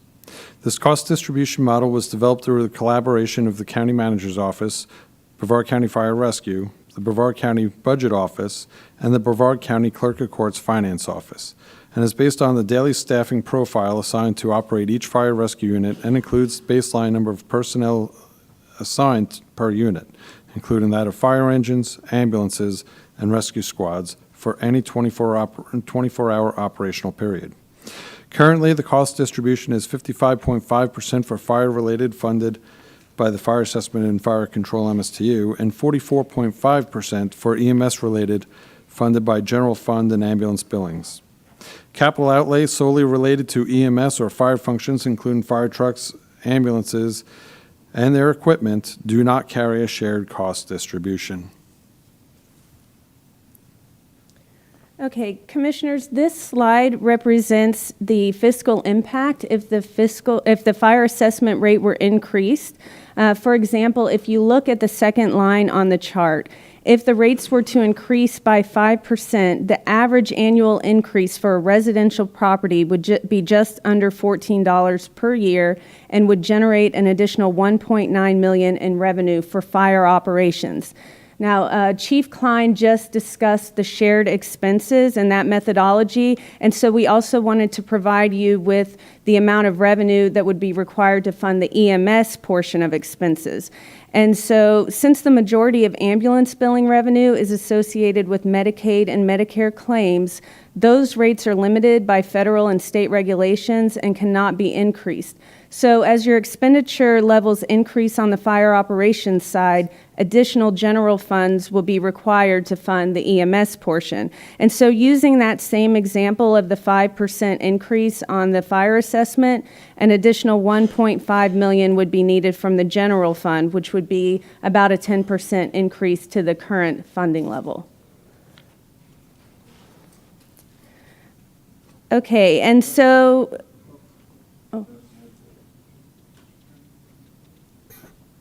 Okay, sir. Just quickly, since we're on that point. So what you're saying is, as we increase the assessment, there's a necessary to decrease the general revenue fund. That's correct, Commissioner. Okay. And so personnel costs are also distributed based on that same 55-45% split that Chief Klein discussed. And so this chart illustrates the fiscal impact of a 1% increase to all field job classes above the most recent offer proposed by the county. So each additional 1% increase is approximately $580,000 annually. And you can see the breakout there of the fire operations side versus the EMS general fund side. And it's important to note that the fringe benefit rate for these employees is approximately 48%. That's primarily the Florida Retirement System contribution rate for the special risk class, which is about 33%. Workers' compensation rates are also higher for these field positions. And so for every dollar in salary, it's costing approximately $1.48 in total compensation and benefits. And this is exclusive of the health insurance premiums paid by the county. We didn't include that in the financial impact just because those don't change proportionately. That's a flat rate for all county employees. And I'll turn it over to Chief Voltaire. Good morning, everyone. A portion of the current fire assessment funding provides for necessary equipment, replacement, and new purchases to address our immediate annual needs. These acquisitions include replacements in new fire engines, multi-use vehicles, pickup trucks, PPE, which would be our bunker gear, pants, coats, helmets, things like that. Our technology upgrades, our mobile data terminals that work in the trucks, and communications like radios. As well as hazardous materials equipment, as we are the only hazardous materials team throughout the entire county. Next slide.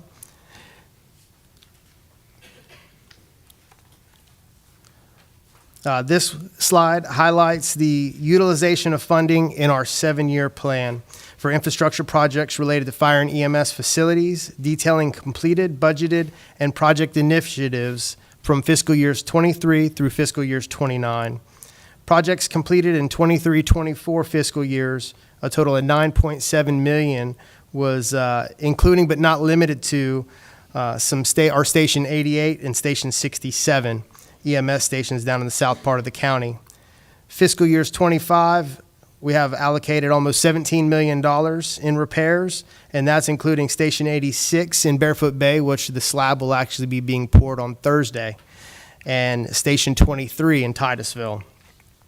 In fiscal years 26 through 29, the capital infrastructure projects, a significant $43.5 million are earmarked, and this will be including a new Westport St. John Station 27, major renovation or total remodel to Station 64 in the Spessard Holland area of South Melbourne Beach. It's important to note, in the next slide, we will talk about the increase in pricing. That station itself saw a 186% increase from the projected in 2021. It was $2.63 million. Our projected budget for that station now is $7.5 million. Also, in that proposal, we do have a Station 100 that will need to be built down in the South County area in that new Sunterra subdivision. On the slide you see here, it outlines the significant impacts of that inflation that I spoke of, like Station 86. Our fire engines in 2017 were $545,000. Today, they're $900,000, approaching $1 million, which represents almost a 93% increase. Same as our ambulances. At one time, in about 2017, were $165,000.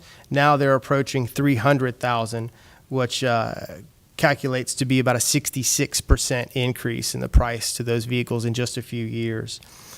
When we first started that 7-year plan in 2021, the anticipated CPI, obviously, like everyone would thought, was between 2% and 3%. So you can see how those great curves of the price increases really affected us in staying aggressive in what we do in our purchases. This slide focuses on the impacts of inflation on the fire rescue apparatus and equipment and costs from 2020 to 2024. Some of the things we talked about when I began speaking, the technology, $3,600 to $4,800 for the radios. SCBAs, our self-contained breathing apparatuses that we're looking to purchase this year. What initially thought were going to be $4,500 when we went into the 7-year plan are now coming in over $10,000, closer to $11,000 per pack. As well as our bunker gear has rose from $2,200 to $3,500. And that $3,500, mind you, is just a pant and a coat. That doesn't include the helmet, the hood, the mask, the boots, or the gloves to fill out the whole ensemble for everyone you see here in a yellow shirt.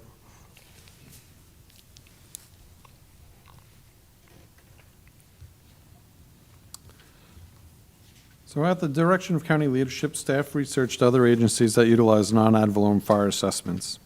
It was noted that the agencies may utilize both non-ad valorem fire assessments and ad valorem taxes or above-the-line taxes. Additionally, the methodologies utilized to develop the fire assessment fee structures varied from agency to agency. Currently, Brevard County's average residential property is assessed at $279.59 for fiscal year 24-25. In comparison, the average rate obtained by multiple vetting methods yielded the average fire assessment of $307.12 for fiscal year 23-24. Limitations of this study did not analyze any additional funding sources, such as MSTUs or general funds.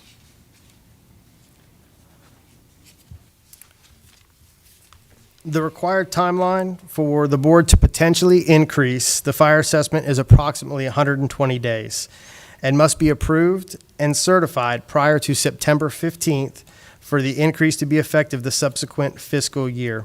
A general timeline is at the bottom of this slide. In 2021, it took 104 days to accomplish the task, beginning on January 7th with the issues invitation to bid on public notice. And you will see on March 9th was the board direction and discussion not to exceed was discussed on that day. We mailed the notices about 10 days later, and the final board hearing was April 20th of 2021. So I have a few other considerations that I want to leave the board with to end the presentation. The first is that the non-reoccurring ARPA funding are going to be exhausted in 2028. And so to replace that $8.4 million, about $1.2 million or so a year, is going to require a 5% increase in the fire assessment, and that will that's just keeping the bar flat. That's so you need to consider that on top of in addition to anything else the board wishes to consider. Secondly, as you heard mentioned a couple of times, the current capital and infrastructure 7-year plan needs to be updated. When we first submitted the report, we suggested that if the board moved forward on this, that we would like 30-day period to be able to update it. Basically, it's to recreate a new 7-year plan, now 4 years into the current plan, and then give the board options in terms of what you decide to do at that point. I've already asked Chief Voltaire to undertake that update, and I know that he and staff have already been working on that, so we're not going to need additional time because they've already in the process of doing that. The final thing I wanted to mention is that the assessment and MSTU relationship. While the board direction was focused on directing a fire assessment report on the timeline and the process that's associated with a potential increase, substituting or supplementing a fire assessment increase with an increase in the fire MSTU is also an option that the board may wish to consider. And we can provide the board more information on that. That option was beyond the scope of what the board had asked us to do here, but we just wanted to make sure that you were aware of, that's a combined for the fire side of the house. It's combined from the fire assessment and the MSTU. Who you put on notice, how it affects a property is different in both of those. So it's an option that the board will want to keep in mind, I believe, moving forward. And with that concludes the presentation. Okay, commissioners, I think we'll move into questions, and then we'll take a break, and we'll take up the cards, okay? Commissioner Altman for a question. Yeah, so as you increase the assessment, you need to increase the general fund. Wouldn't you have to do the same to the MSTU? And if not, why? It's whatever the total amount of money that you add to the fire operations side of the house, that can be done either exclusively with the fire assessment, or it can be done exclusively with, depending on how much you want to do with the funding that you can do with the MSTU, or a combination of both. When you add those two numbers together, when it comes to personnel costs, that's going to be 55% of the cost. The other 45%, as Jill was saying, we really can't get it out of additional ambulance billings, very limited amount. The rest would have to come from a general fund appropriation, because that's how we take care of it, for that 45%. So I believe that should answer your question, Commissioner.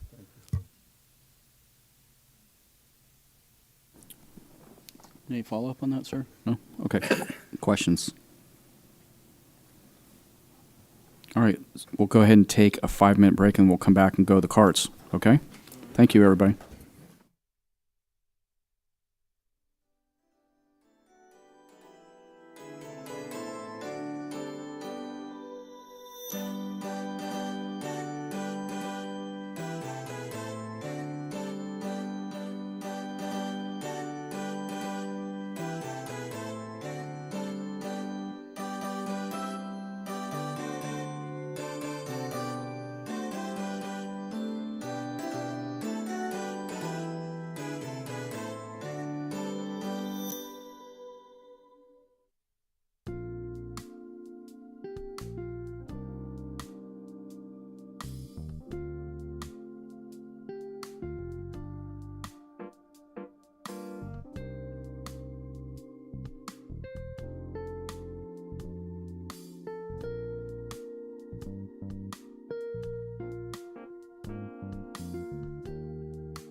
Okay, we're about ready to go to the cards if everyone will take their seat. And if you put in a card, it would help us out today if you sat in the first couple of rows, okay?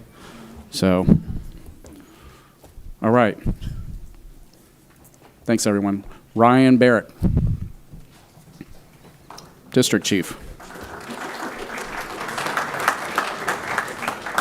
You recognize, sir. Thank you. Ryan Barrett, resident Port St. John.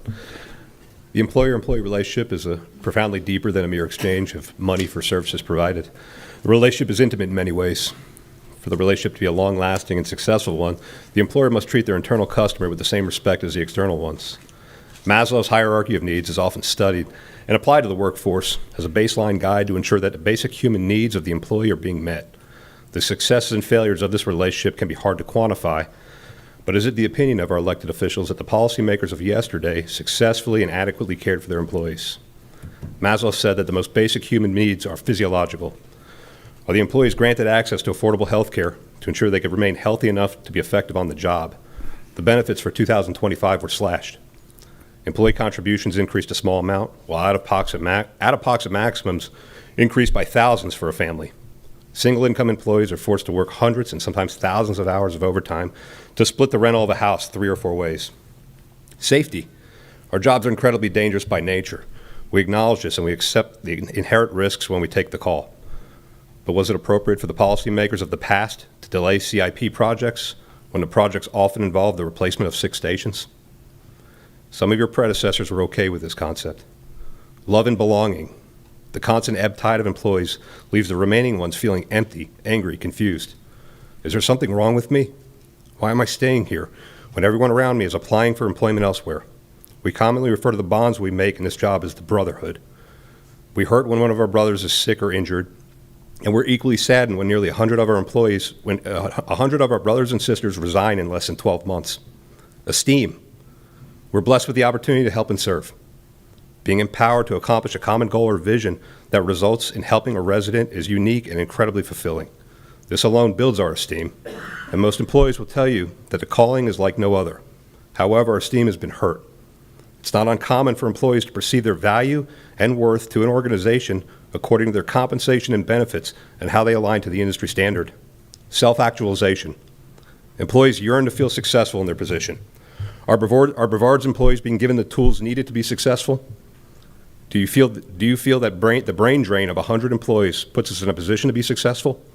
Unfortunately, our plight has been advertised on a very public stage. It stings personally and professionally. I look forward to the day when it stops. The exposure has left scars in all parties involved.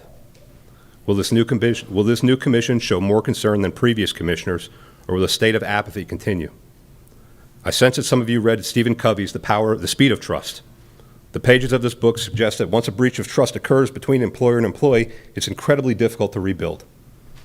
Commissioners, despite the current state of our workforce, I remain optimistic that we're on the verge of accomplishing something great. My team looks forward to working with you and our administrative team to get to a better place and restore trust. Merry Christmas and God bless. Thank you, sir. Michael Branson.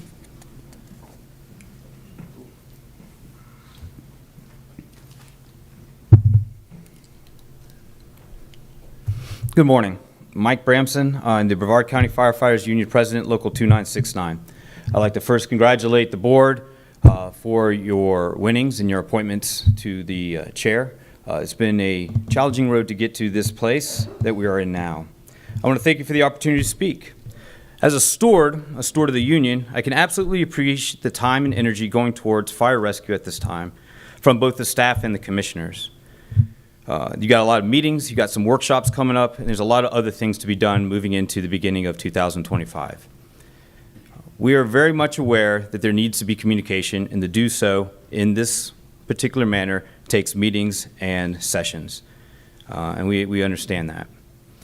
I would like to use the time to talk about another layer to the firefighters' engagement, as well as add another component to considerations during your meetings, that is of morale.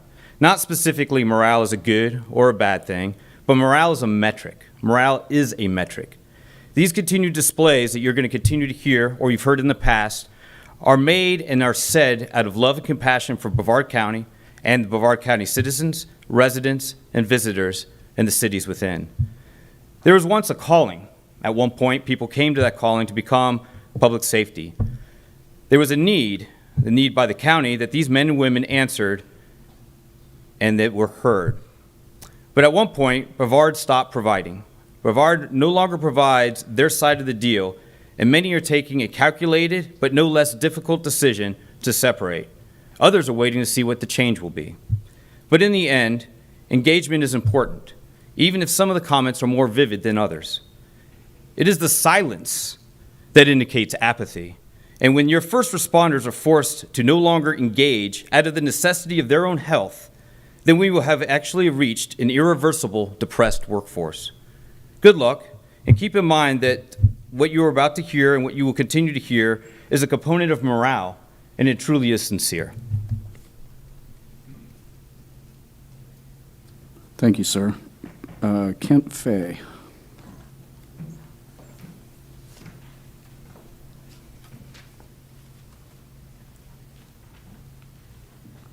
Good morning, Commissioners.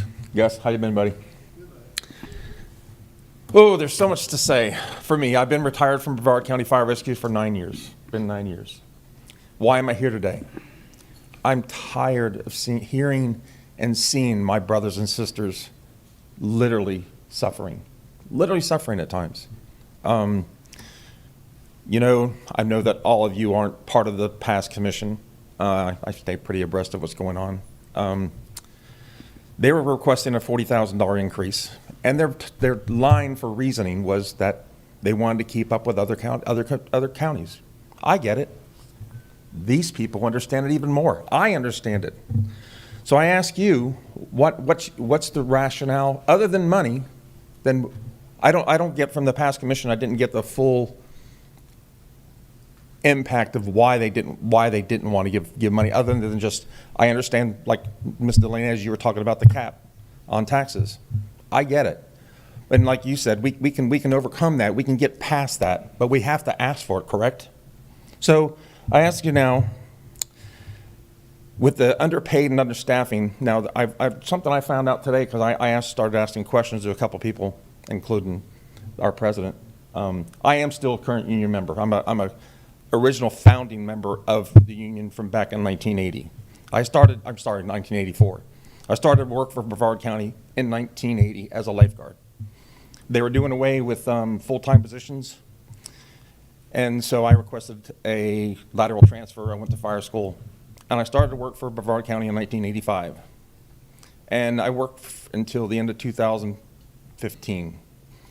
Since then, I've had, because of exposures, I'm part of 2 class action lawsuits. Exposure to what's called AFFF, aqueous film formula. I had stage 4 colon cancer in 2022, and I have 0 thyroid, which caused an extreme weight gain, which I didn't know about until I obviously went and got checked. So these are the risks of high risk. High risk is a real thing. Not just to the exposures of fires, but also I was on a hazardous materials team for several years. There's other things that probably preempted that from back in the day when we were leather lunging it, as you would say. And as Mr. Abate is very aware, he knows me pretty well also. I've had many jobs. To support my family, I ran besides working for the fire department, doing charters and commercial fishing and overtime. So I really wish you would consider and honestly put effort toward getting these guys what they deserve. Thank you, sir. John Dacko? Did I say that right? Dacko, yes, that's good. Good morning. It was a nice presentation, but I think all I've heard was let's keep kicking the can down the road. I digress. A few weeks ago, I spoke about how Frank Abate has systematically dismantled Brevard County Fire Rescue. Today, I'll provide more evidence and statistics. We still have a condemned fire station, and we have 2 fire stations that are designed to hold 5 personnel, but they're now holding 7 to 8. This past Friday, 3 of our valued employees graduated from Seminole County Fire Rescue New Hire Class 2402. One of them was a legacy hire whose father dedicated 30 years to Brevard County Fire Rescue, retiring as a district chief. Another was one of my own employees with a high probability of advancing far within our department. During the graduation ceremony, the Seminole County Fire Chief proudly shared some details about his department. They serve 485,000 citizens. They employ 515 personnel. They operate 19 stations, with a new one opening next year. And they run 54,000 calls annually. Now let's put that into perspective for Brevard County Fire Rescue. We serve 644,000 citizens. We have 480 employees. We operate 32 fire stations, though one is now condemned, so we have 31 functional stations. And to date, the Brevard County Fire Rescue has run 93,000 calls. For the past 3 negotiation cycles spanning more than 10 years, the county negotiators have asked the union to compare wages to Seminole County Fire Rescue. The union has presented wage proposals based on these comparisons, but the county's negotiation teams has rejected them every time. And who has been leading these negotiations? None other than Frank Abate. Fast forward to today, I've been a lieutenant with Brevard County Fire Rescue for 10 years, and I earn $76,000 annually. A lieutenant in Seminole County Fire Rescue with the same years of services earns $120,000. Personnel are leaving Brevard County Fire Rescue because of low wage, low pay, and poor work-life balance. Frank Abate has kicked this can so far down the road that the wage gap and quality of life disparity have become nearly impossible to address. A properly funded department 10 to 12 years ago could have easily prevented the crisis we face today. This year alone, we have lost 108 fire rescue personnel. Every one of the members here today loves what they do. They love helping this community. It's time to let Chief Voltaire create a budget that fully funds his fire department and stop imposing budgets that are essentially dictated by a wannabe fire chief, Frank Abate. Thank you. Thank you, sir.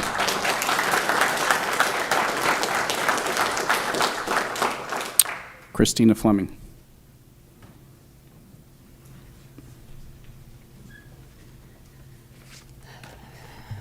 Good morning, Commissioners. My name is Christina Fleming, and I've been a firefighter here in Brevard County since 1998, retired for 1 year now. When I started, we were operating with 2-man engines. In 1999, through the referendum, we were able to move to 3-man engines, a crucial step that allowed us to better serve this community. Let me take you back to 2005. The county did a wonderful study called the Cody study and showed that every department in Brevard County, including Parks, Recs, everybody was underpaid.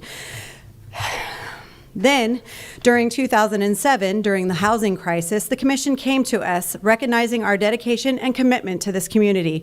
You asked for our help. In the spirit of service, we agreed to freeze our pay for 3 years, trusting that we were all in this together. We were told, if you do this for us, we'll have your back. We'll make sure you're taken care of the next time. Unfortunately, the next time never came. Instead of seeing the promised support, we've watched as critical CIP products were delayed. We've seen stations left in disrepair, trucks and rescues left undelivered, while we continue to work in conditions that fall further behind. We are still running calls and outdated equipment with a reduced workforce and relying on the same commitment to service we had in 1998. In 2011 and 12, the charter cap voted in, and furthermore excused why fire rescue was always neglected. Now, as negotiations are at a standstill, I ask you to consider the message we need to send to the men and women of this department, that Brevard County is where they should stay, that this is their destination. I know many of our firefighters are questioning whether their future lies here, in a county they've faithfully served. If we're to retain the best, we need to show them that there's a light at the end of the tunnel, a path forward, not just for the department, but for the families who depend on us. We need to demonstrate that Brevard County is committed to ensuring the safety and well-being of its first responders, just as much as it values the well-being of the residents we protect. This is not just about a pay raise or benefit. It's about showing that the work we've done and continue to do is valued, that our future here in Brevard County is secure, and that we are truly a team working the same goal. Thank you for your time and for your considering our future. I also have the updated list of our attrition levels. We are now at 101 field firefighters, fire medics, and single cert paramedics that have left as of about 15 minutes ago. Thank you. Thank you. Josh Madsen.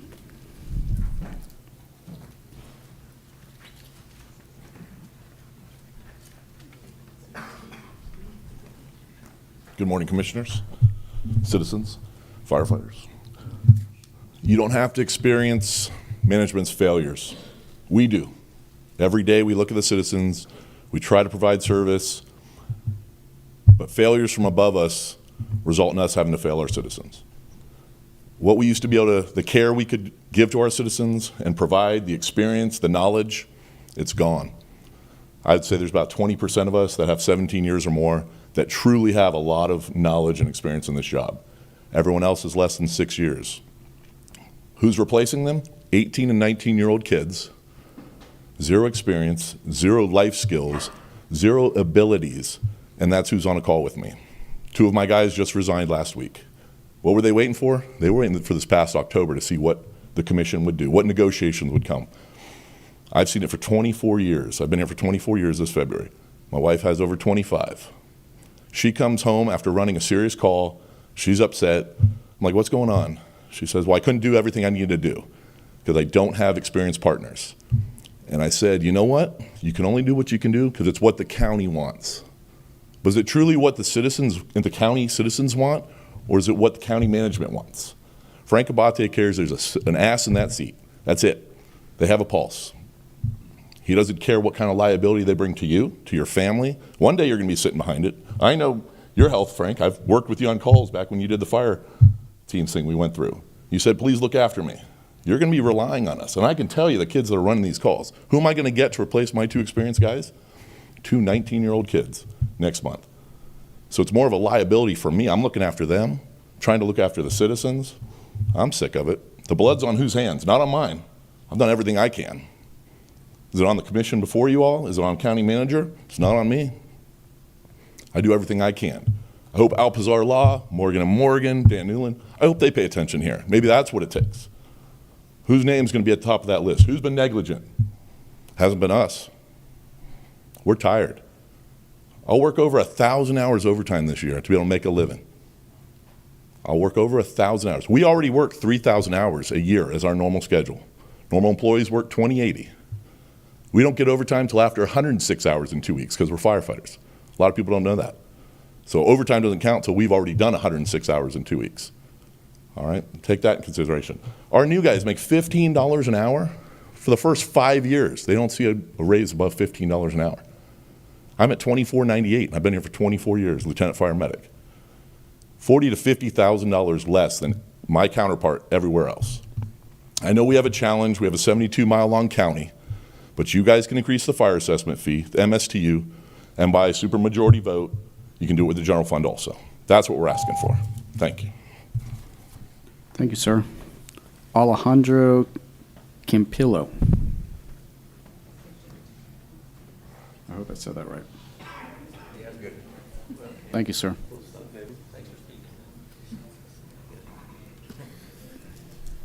All right, I got to find my little speech here.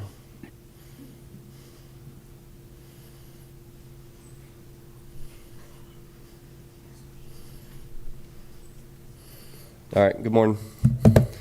I stand here before you today to share a deeply personal and pressing concern affecting many families in fire rescue. In Florida, the income threshold for a family of four to qualify for state assistance is $57,000 for 2024. Many firefighters fall under that $57,000 poverty line. For families like mine, where one parent stayed home to care for our children, this threshold presents a significant challenge to meet our financial obligations. I have faced two difficult choices: working extensive overtime, which keeps me away from my family, or taking on a second job, further reducing my time at home. This relentless work schedule has taken a toll on my family life. At one point, it took my daughter about 4 years to tell me that she loved me. I had about 1 to 2 days off a month at that point. I attribute this to my constant absence due to work commitments. We are not seeking luxury or extravagance. Our simple desire is to maintain a single job that allows us to support our families without sacrificing precious time with them. We are unified in our commitment to provide the best service to our community, often going above and beyond to ensure the well-being of others, even to the point of picking residents over our own families. However, the current circumstances compel us to consider opportunities elsewhere, in search of employers who recognize the value of our worth, rather than offering empty promises. A mass exodus is coming. Stations will get browned out due to no employees available to man them. It is disheartening to acknowledge that certain detrimental influence driven by greed and power exists within our system. As commissioners, your primary objective should transcend re-election ambitions. It should focus on enhancing the lives of residents and guiding our county towards its full potential. The era of campaigning on tax cuts at the expense of essential services should be reconsidered. Our county lags in crucial areas such as public safety, infrastructure, sanitation, and education, services that have been neglected in favor of minimal tax savings. This approach is unfair to residents and contributes to the county's decline. I urge you to reflect on these concerns and consider actionable steps to address them. Thank you, sir. Sandra Sullivan.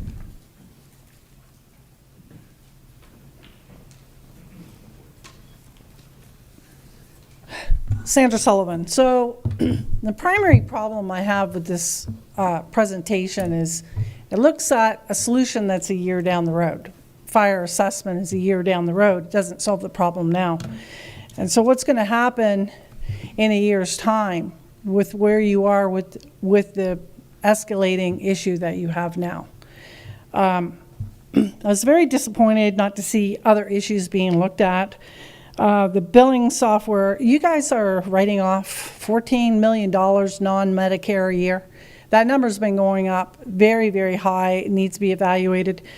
Impact fees, which seems to be the fundamental problem, you're looking at, you just said a projected $43.5 million, up from $620,000 in 2022. So you're not looking at how to resolve impact fees, you guys should be doing immediately an impact feasibility study for EMS and fire immediately. It would take 6 weeks.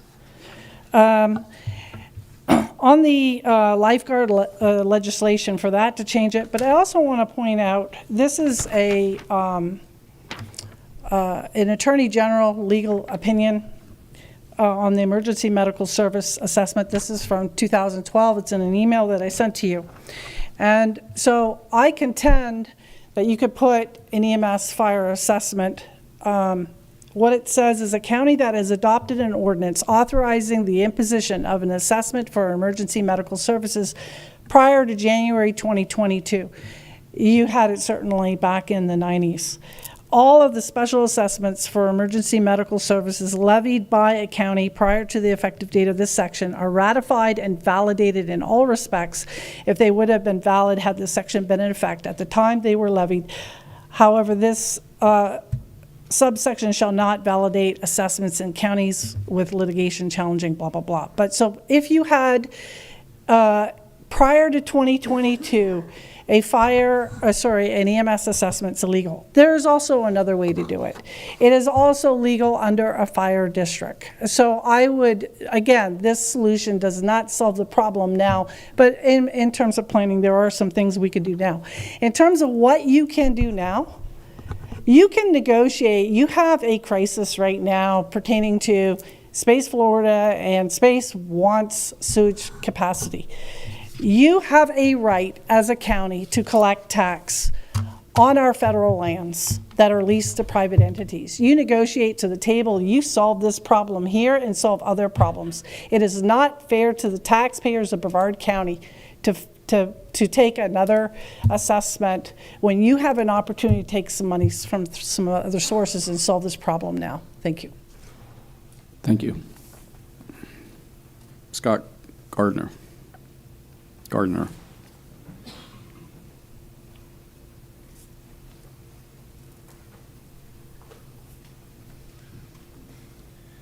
Good morning, Commissioners. My name is Scott Gardner. I'm a 26-year employee of Brevard County Fire Rescue, currently a district chief on Merritt Island.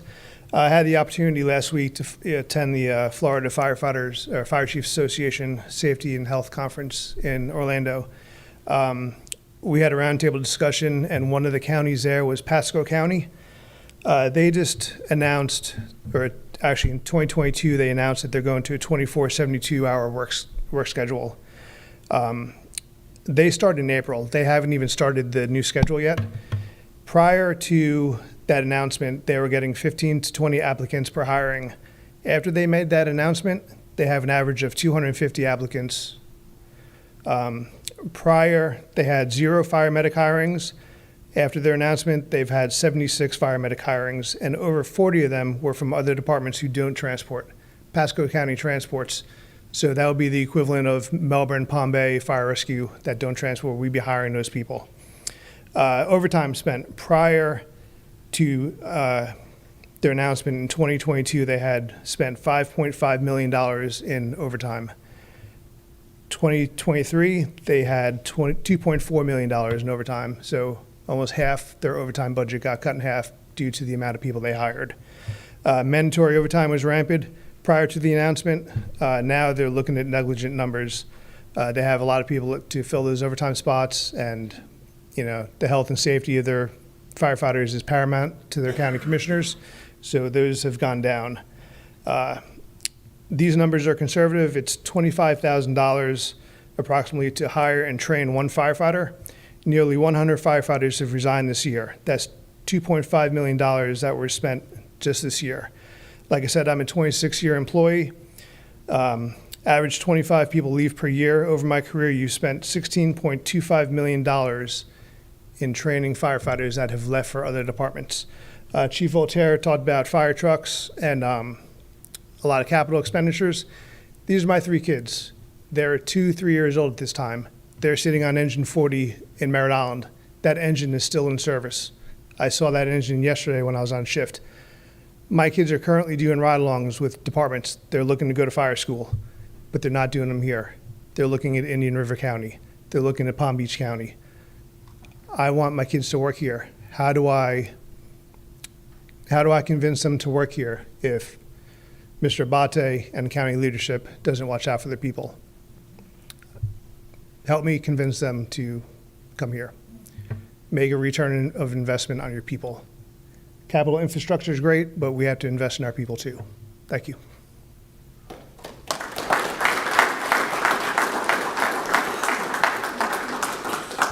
Thank you, sir. Mason Boylan?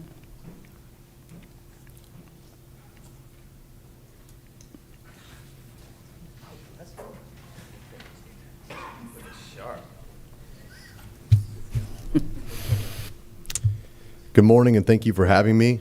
My name is Mason Boylan. I'm a veteran and employee of Brevard County Fire Rescue for 16 years and a lieutenant for the last 7. I'm also a small business owner and a citizen of Brevard for the last 18 years. I'm here to talk to you about the state of affairs with Brevard County Fire Rescue. I live here and stayed because I want to serve the county where I live, where my daughter goes to school, and my wife works. But over the last decade, I've witnessed a steady decline in my career. The housing market boomed, inflation went up drastically, my business charged more accordingly, but Brevard employees were left behind. When we were given another insulting offer of 5% a year spread over the next 3 years, I knew I had to consider a career change. I've been clear since the beginning that I don't want to leave, but it's the same story every contract negotiation. This is insulting because the industry standard and the county's cost of living. The industry standard on the lowest side is 40%, with many getting an additional month and a half off, commonly referred to as a Kelly Day. And on the high side is 100%, some instances even more than that, an additional 3 months off a year with the 24/72 schedule that was just talked about. This percentage reflects the amount of Brevard County is behind our neighboring fire departments. Since this offer, I've been offered another job in another department, along with 4 other Brevard County employees. The irony is my starting pay is the same at Recruit Academy, day 1, as it is after here, 16 years as a lieutenant with a degree. This disparity in pay is why Brevard County Fire Rescue can't recruit and retain employees. Just at my station alone, low pay has affected my crew in many ways. I have an employee that has 11 years on the job and still makes just $1 more than minimum wage. His lease agreement has run out and he's looking for a new apartment to live. He also has custody of his daughter. The problem is he can't afford a 2-bedroom apartment in Cocoa or Rockledge, and mind you, that's not an affluent area. It's very reasonable. The rent is $2,100 a month or more. So he's now looking into living arrangements for his daughter, possibly with family and friends. And this is a guy that has 11 years on the job. This isn't a new starting pay issue. This is a guy that's competent and skilled in his trade. He's also looking into changing careers. I have another employee that owns a lawn care business and has a family of 5. He owned a truck which he used for both commuting back and forth to the station to pull his lawn trailer, but yet again, he found himself in a situation where financially something had to go. So he sold his truck, now he commutes back and forth to the station in his wife's car. And when he needs to mow lawns, he rents a U-Haul truck for the day, because it's cheaper than owning his own truck. This is an employee at the highest pay rate of the firefighter-paramedic scale with a degree. My other crew member's wife was a teacher for Brevard for 20 years. For the same pay and low morale, high turnover rate, she's recently taken another job which pays her drastically more. While I've been a lieutenant, I've had 14 partners. This is just in 7 years. That's getting a new employee, having to train and teach them how to mitigate the problems we faced, how to drive trucks emergency, where the hospitals are, and what I expect as their lieutenant. And that process starts all over again roughly every 6 months. And it wasn't because they didn't like this line of work. They're all currently still firemen. They just work for other agencies that compensate them much better for their time. Thank you for allowing me more time. There's a book that's often referenced regarding leadership in our fire department. This book is called Extreme Ownership.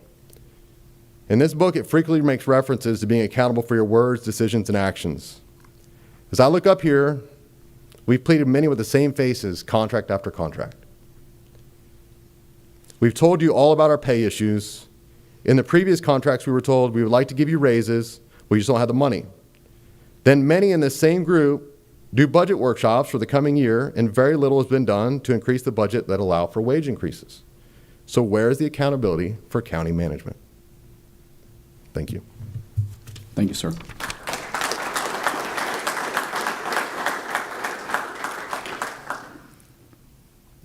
Faust Higgins.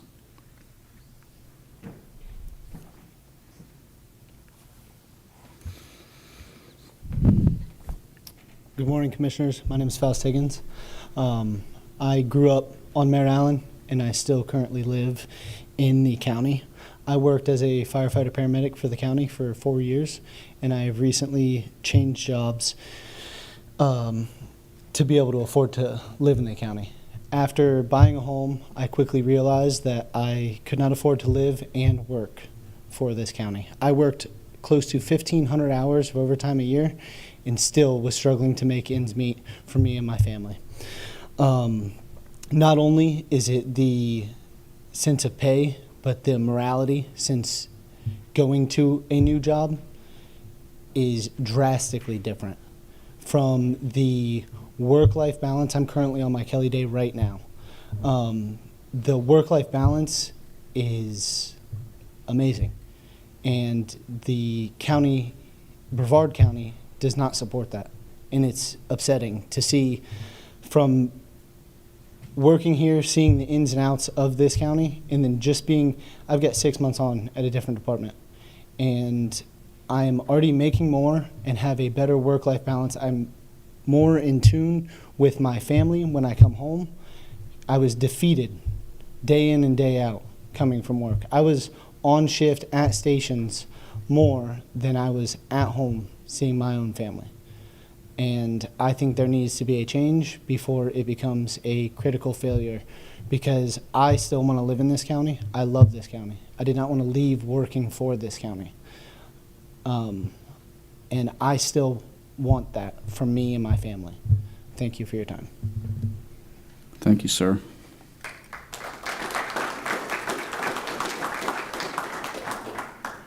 I think I saved the best name for last here.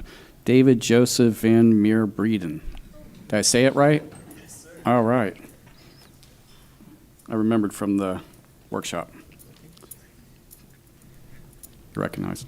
All right. Good morning, Commissioners, Chief.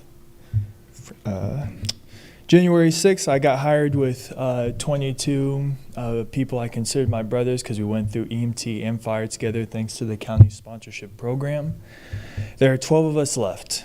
5 of them have left for Melbourne Fire Rescue. A couple of them, including other people hired last year, just finished Palm Bay Fire Rescue's orientation. A lot of them have left for cities because they pay better and they do not transport. I'm going to try and skip a lot of the information I wrote down because other people said it better than me. So skip a couple of things. February 22nd, we entered arbitration with our contracts. February 29th, we had that budget workshop meeting, and there I just kind of noted that I'm brand new, but hopefully the contract goes well. And honestly, the only reason I'm still here is because contract hasn't gone through yet. I'm hoping something good comes from it, but ultimately I've got to do what's best for my family. September 30th, our contract expires. We went to impasse. We'll run calls, especially I'm at, you spend most of my time at 83, one of our busiest stations. We run with both Palm Bay and Melbourne. It used to be like almost brotherly bullying when they'd be like, come join our department, but lately it's just been pity when we run with the city engines, and they're like, you guys need to get out of there. Even if you don't come to our department, just go somewhere else. My friend Alejandro said that failure of competitive contract will result in a mass exodus, and that's true. If nothing good comes from it, I've talked to plenty of people who'd be like, we've already been testing for other departments. We've been getting our CPATs and applying to other departments. But even so, I've talked to many people who have left who said if this contract is good, they'd love to come back. Everything about the county has been something that they've loved.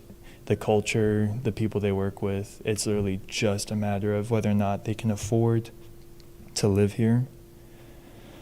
Not looking for anything exorbitant, just competitive, comparable, so we can live in the county we love and serve in.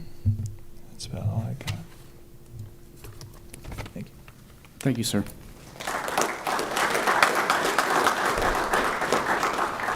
Now, is there anyone else who wanted to speak that maybe we didn't have a card for today? No? Okay. Commissioners, are there any follow-up questions based on what you heard before we move into discussion on the workshop and discussion in general? Anyone else? Okay, very good. All right, Commissioner Delaney, you want to introduce your item, then we'll discuss. Thank you. And thank you, everybody who came out here today to let us know what's on your heart. Last commission meeting, I proposed a workshop to talk about basically the needs of our fire department. And it's clear, at least to me, that our people are what we need to focus on. And while, capital is great and there's definitely a need for that, if we don't have people to fill our fire stations, it doesn't matter how pretty our buildings are or how many we have. So with that being said, I am proposing 3 dates, January 29th, January 30th, and February 3rd at 1 o'clock to meet to talk about the needs of our fire department. Are there questions for Commissioner Delaney on workshop on discussing fire needs?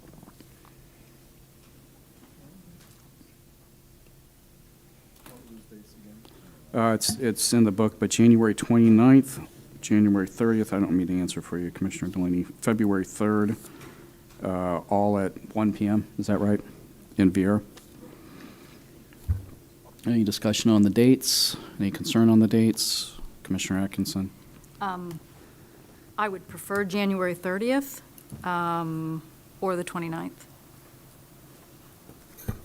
Any other input on dates?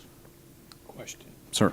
Can you tell me, Commissioner, tell me how you're going to run this thing. Tell me what you plan on doing.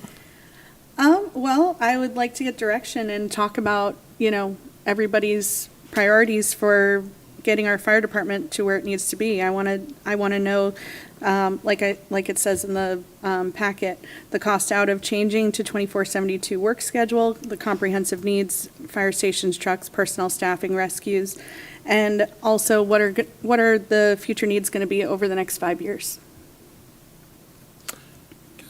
That wouldn't be something you could, I guess, to have this workshop and have 200 people in there and hear the same thing again. Everybody's not happy, they want more money. Wouldn't that be something you'd want to talk to staff about first to get an understanding of how much more money can they raise if they increase the fire fund or the MSTU? Do you even know how much does the firefighters want?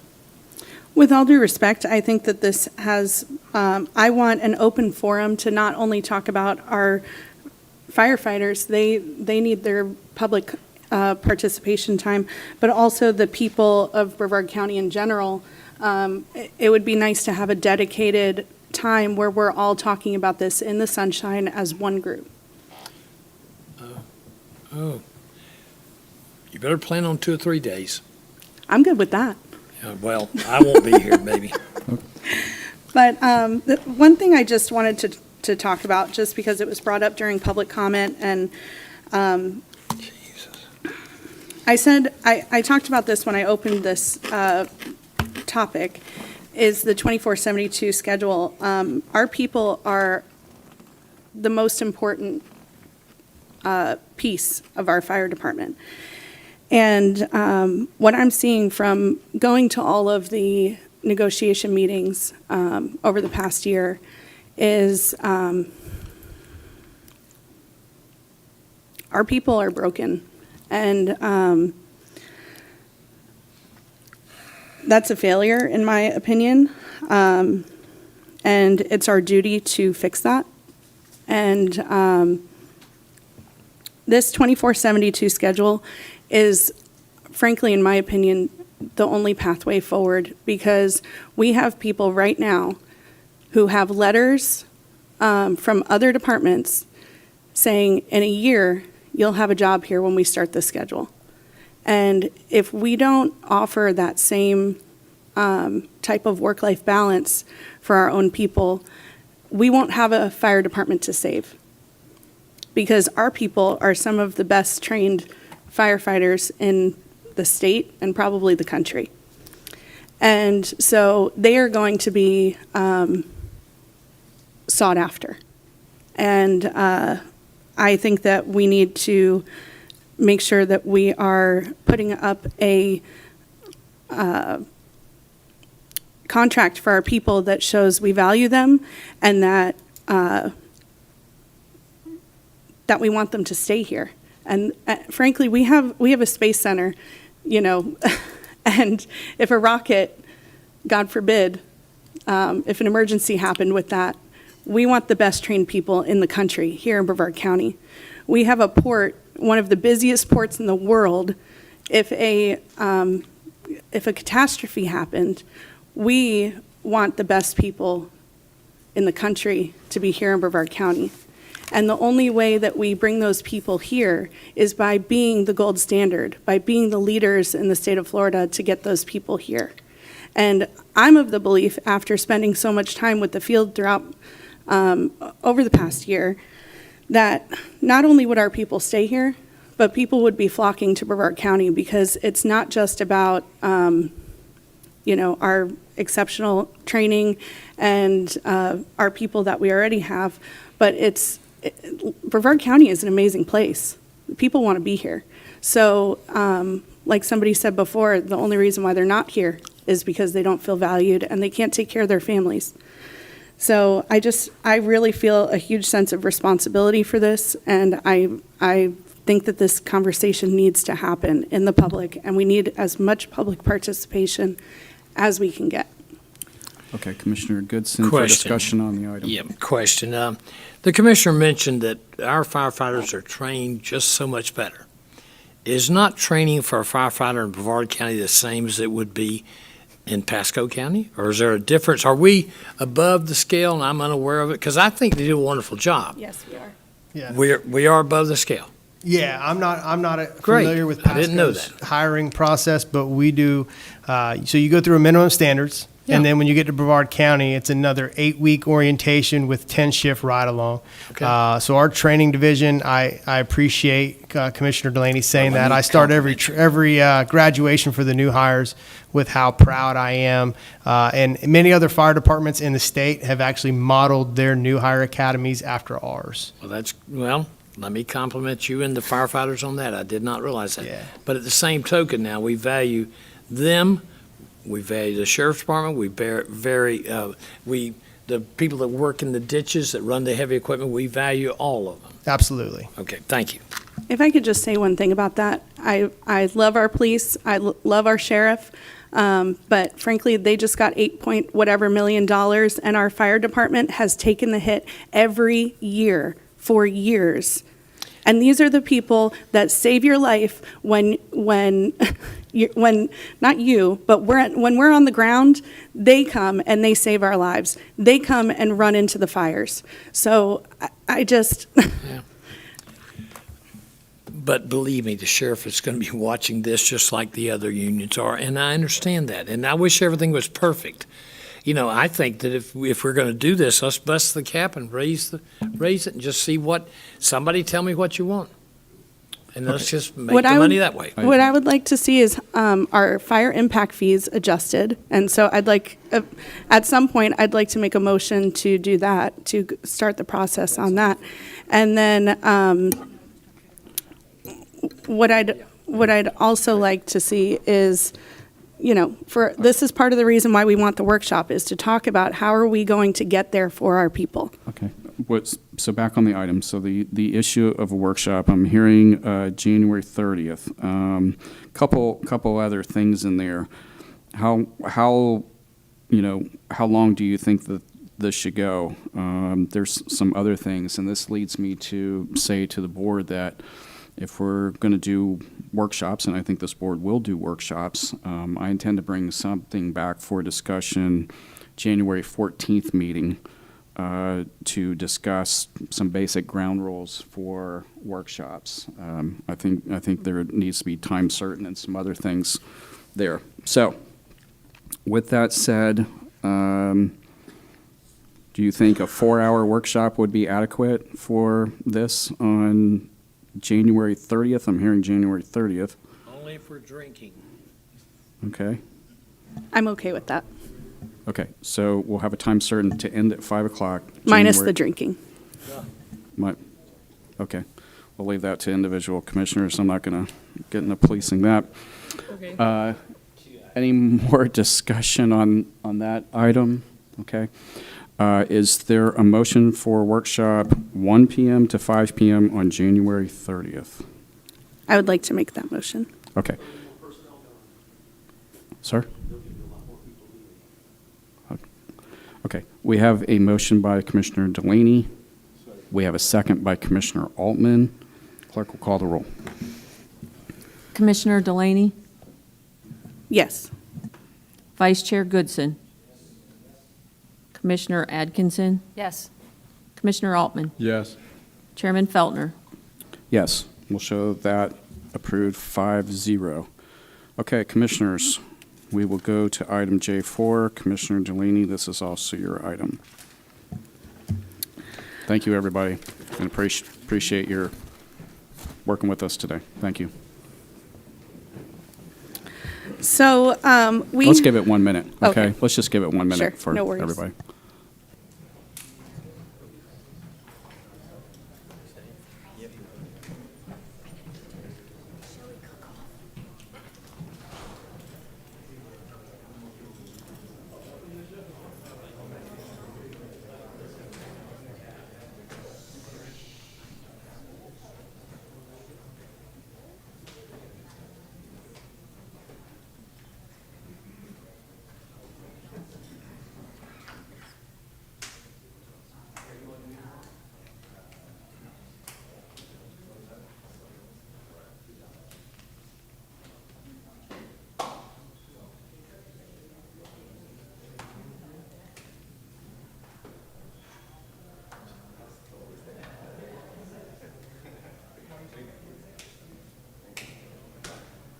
Commissioners, I think that's how we should exit the room.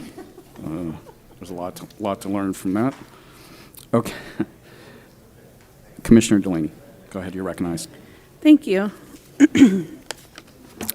So, and this is just for the public, we have a program called the Speak Up Brevard program. And it's something that throughout my campaign I spoke about a lot because at least in my experience, there are times when people feel unheard.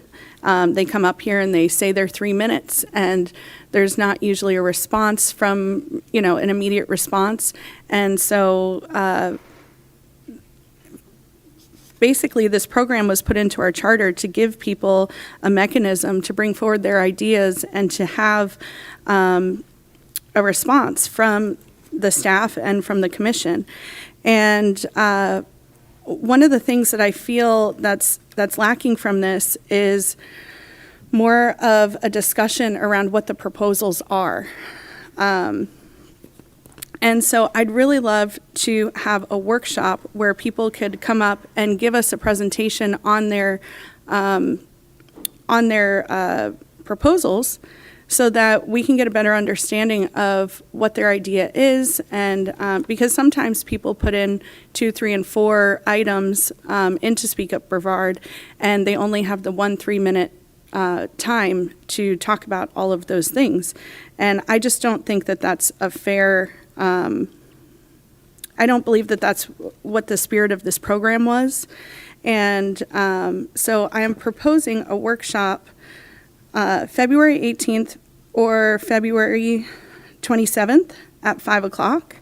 And the reason why I was hoping for a later time was because a lot of people, they work, and so I want to make sure that we can allow people to participate. Questions for Commissioner Delaney? Question, Madam. Sir. How many proposals were given last year? Do you know? I believe it was 59. Was that all? 59? Yeah, somewhere in that area. Okay. And you're proposing that 60 people come up here and talk 5 minutes or longer? Is that what you're proposing?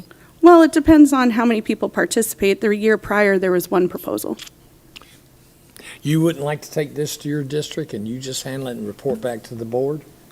Well, I mean, I would do that if that was the board's desire, but I think that it's important that, that we have this as a county conversation. But the staff reviews them and tells us what is not, cannot be due to statute. Is that not correct?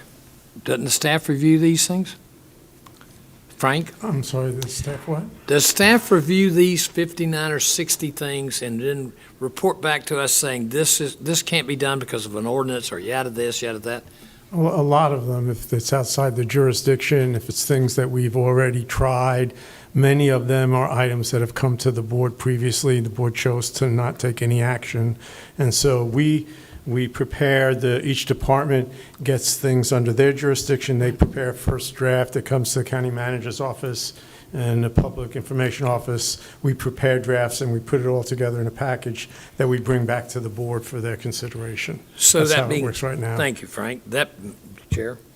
That being said, are we going to follow that procedure? Yes, sir. So, that being said, we might not even need a meeting if all 60 of them are of no value, or the staff says you cannot do it.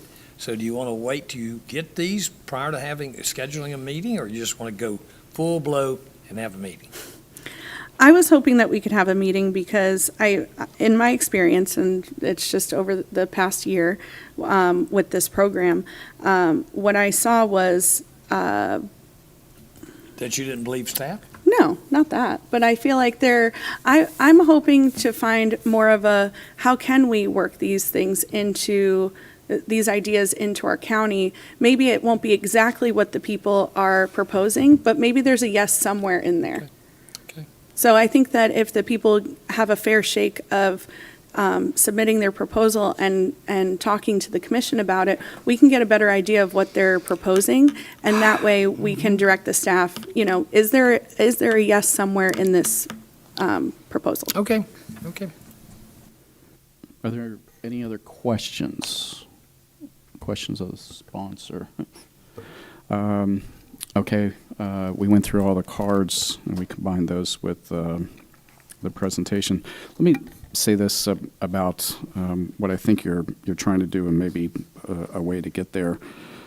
First of all, members of the public, anyone can petition a commissioner to take up an item and possibly put it on the agenda, consider it for discussion. I have that in my office very routinely. There are people who come to me with a whole host of things, and I try to own it right there. No, I don't think that's going to work. I'm not willing to overturn that ordinance. I agree with you. I think this one fell through the cracks. Let's see if we can cure that. And it goes on the agenda if it's something that needs to be done. And if not, then it doesn't make it there. So, and that's why I suggested to you earlier about Representative Tremont in the north end of the county to have a conversation with your legislators for exactly the same reason. Quite candidly, I think you could host this meeting yourself and bring back to the board some group of, I'll just say 5 items or something, and say, I think these things are all worthy of legislative intent. Go through that process, see if it meets various legal requirements, and then for the board's consideration, in a final vote. I think you could do that without a workshop. That's just my 2 cents on it. Any other discussion on that? I think I'd like to see the proposal in writing so we could read it and think about it rather than just hearing it and voting. I'd like to see what your ideas are and see it in writing so we can mull it over and consider it. I think he's got a good point in that it could come back to the board, right? All of the CEER stuff would possibly in January. Is that what we're talking about? The current process is that actually January is the month in which the ideas would be submitted. So Okay. it will be a significant amount of time after that because there's a 60-day period to bring it back. I think we have to bring it back with either 90 or 120 days after we receive the first of the items. So it would be probably in the late March, April timeframe. Let me clarify something. Are these the items that were proposed in the last year, basically at the end of It'll be 23? It'll be Is for that- the proposals that are put in from January 1st to January 31st. Okay. And then that's why when I had talked to staff about this, the nature of this was that way we had the proposals in writing because that January 31st date would be the cutoff. And then that would give us time to see the proposals in writing. And then we'd have this workshop in February where we could hear more about their idea, staff could hear more about their idea, and then we could give staff direction at that point, and then they would bring us back the findings Okay. at that point. I think, Commissioner Altman, if I could clarify, sir, your intention, I think you'd like to see those first before we have a discussion about scheduling a workshop. Before I'd vote on a workshop, I'd want to see something in writing ahead of time, just to mull it over and familiarize myself with the process, because this is something I've never been a part of. And it would be nice to have those proposals. I don't think us having a workshop would increase or decrease the number of proposals that are coming up. Well, the CEER, the deadline for submitting the CEERs, right, that's January 31st, correct? Yes, right? So is that what you'd rather make this, or have this discussion after That makes deadline? sense. That Okay. does. All right. That would be helpful. Commissioner Delaney, are you amenable to that? Yes. Okay. All right, then I think we'll, Question. okay. Commissioner Goodson. Thank you, sir. discussion. Thank you, Chair. Frank, could you tell me, I don't know, and I'm not trying to bust anybody's chops, but to have a workshop and get staff to do a certain amount of work to be ready for it, do you have a number it costs us every time we say workshop? No, off the top of my head, Commissioner, I don't. I guess it depends on what staff is asked to prepare for a workshop. Could you get the board some sort of a number? Low side, medium of the road, or middle of the road, and high side? I'd just be curious to know how much effort's put into a workshop that we take staff away from their jobs. Like, for example, we're going to be preparing for budget workshops, and I'll use that as an example because we had 3 scheduled Okay. for next year. And I'll work with staff, and we'll come up with a number as Yeah, to, thank for each of those workshops, what we anticipate the time would be spent. That's the best I could do. Okay, Commissioner Delaney, we'll revisit this? Okay? Yes, thank you. Okay, very good. All right, we're going to move into board report. And let me say, we're going to have the executive session following this, and we're going to do that in the county manager's conference room, is that right? That's right. Okay. The clerk has asked that I take about 15 minutes after we adjourn here to sign everything that they need. So you're going to have a 15-minute break in between, okay? So everybody knows. So let's go through board report, and we'll see if we can get upstairs by 12. Does that sound right? Okay? Okay. Everybody? All right. Okay. Mr. County Manager, board report. No report. Okay. Mr. County Attorney. No report, sir. Okay. Commissioner Altman. No report. Commissioner Atkinson. Commissioner Delaney. I have a report. Okay. Only imagine. So on the December 3rd meeting, we got a challenge from a member of the public to do a ride-along with our fire department, and I was able to do that with Station 22 last week, and so I would just want to give them a shout-out and say thank you so much for letting me crash your home away from home and showing me all of the amazing things that you all do. And I also, on December 12th, went to the TPO meeting, and I just wanted to give a small update about that. We had talked about the proposed legislation And I was a little troubled by this, and I hope that I could get the others on the board to discuss this a little bit more, because I don't remember there being a conversation about the things that the board as a whole wants to bring forward to Tallahassee. And so that's something that I'm going to be talking with the TPO about. And I also brought up that I would like to see more discussion on the projects that are going on, because I've gone to a lot of the public outreach meetings that are done, and there's very few people that show up to these meetings. And because I've participated, I have not really seen a huge, I've not really seen the public input translate into the actual projects. So that's another thing that I'm going to be making sure to talk more about. And then on Friday the 13th, I went to the NBEDS meeting, the North Brevard Economic Development Zone, and an update from that is we sold, or not we, but they have accepted an offer on one of the properties in the industrial park, and that's going to be coming before the commission at some point.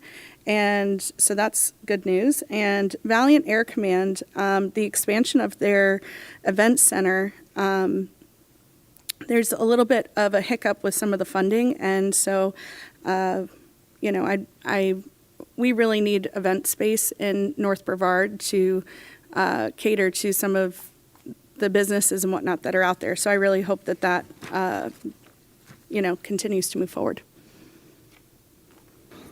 Commissioner Goodson, and board report, sir. Nothing. All right. I think we're going to adjourn, and we will meet upstairs at the county manager's office at 12 o'clock. Okay? Thank you, everybody. We'll see you up there. The opinions expressed by any member of the public during any period of public comment do not necessarily reflect the views or opinions of the Board of County Commissioners of Brevard County, Florida, Space Coast Government Television, or the program sponsor, and are solely those of the presenter. The Board of County Commissioners of Brevard County, Florida, Space Coast Government Television, and the program sponsor hereby expressly disclaim any and all responsibility or liability for any defamatory or slanderous statements expressed by any member of the public during any such period.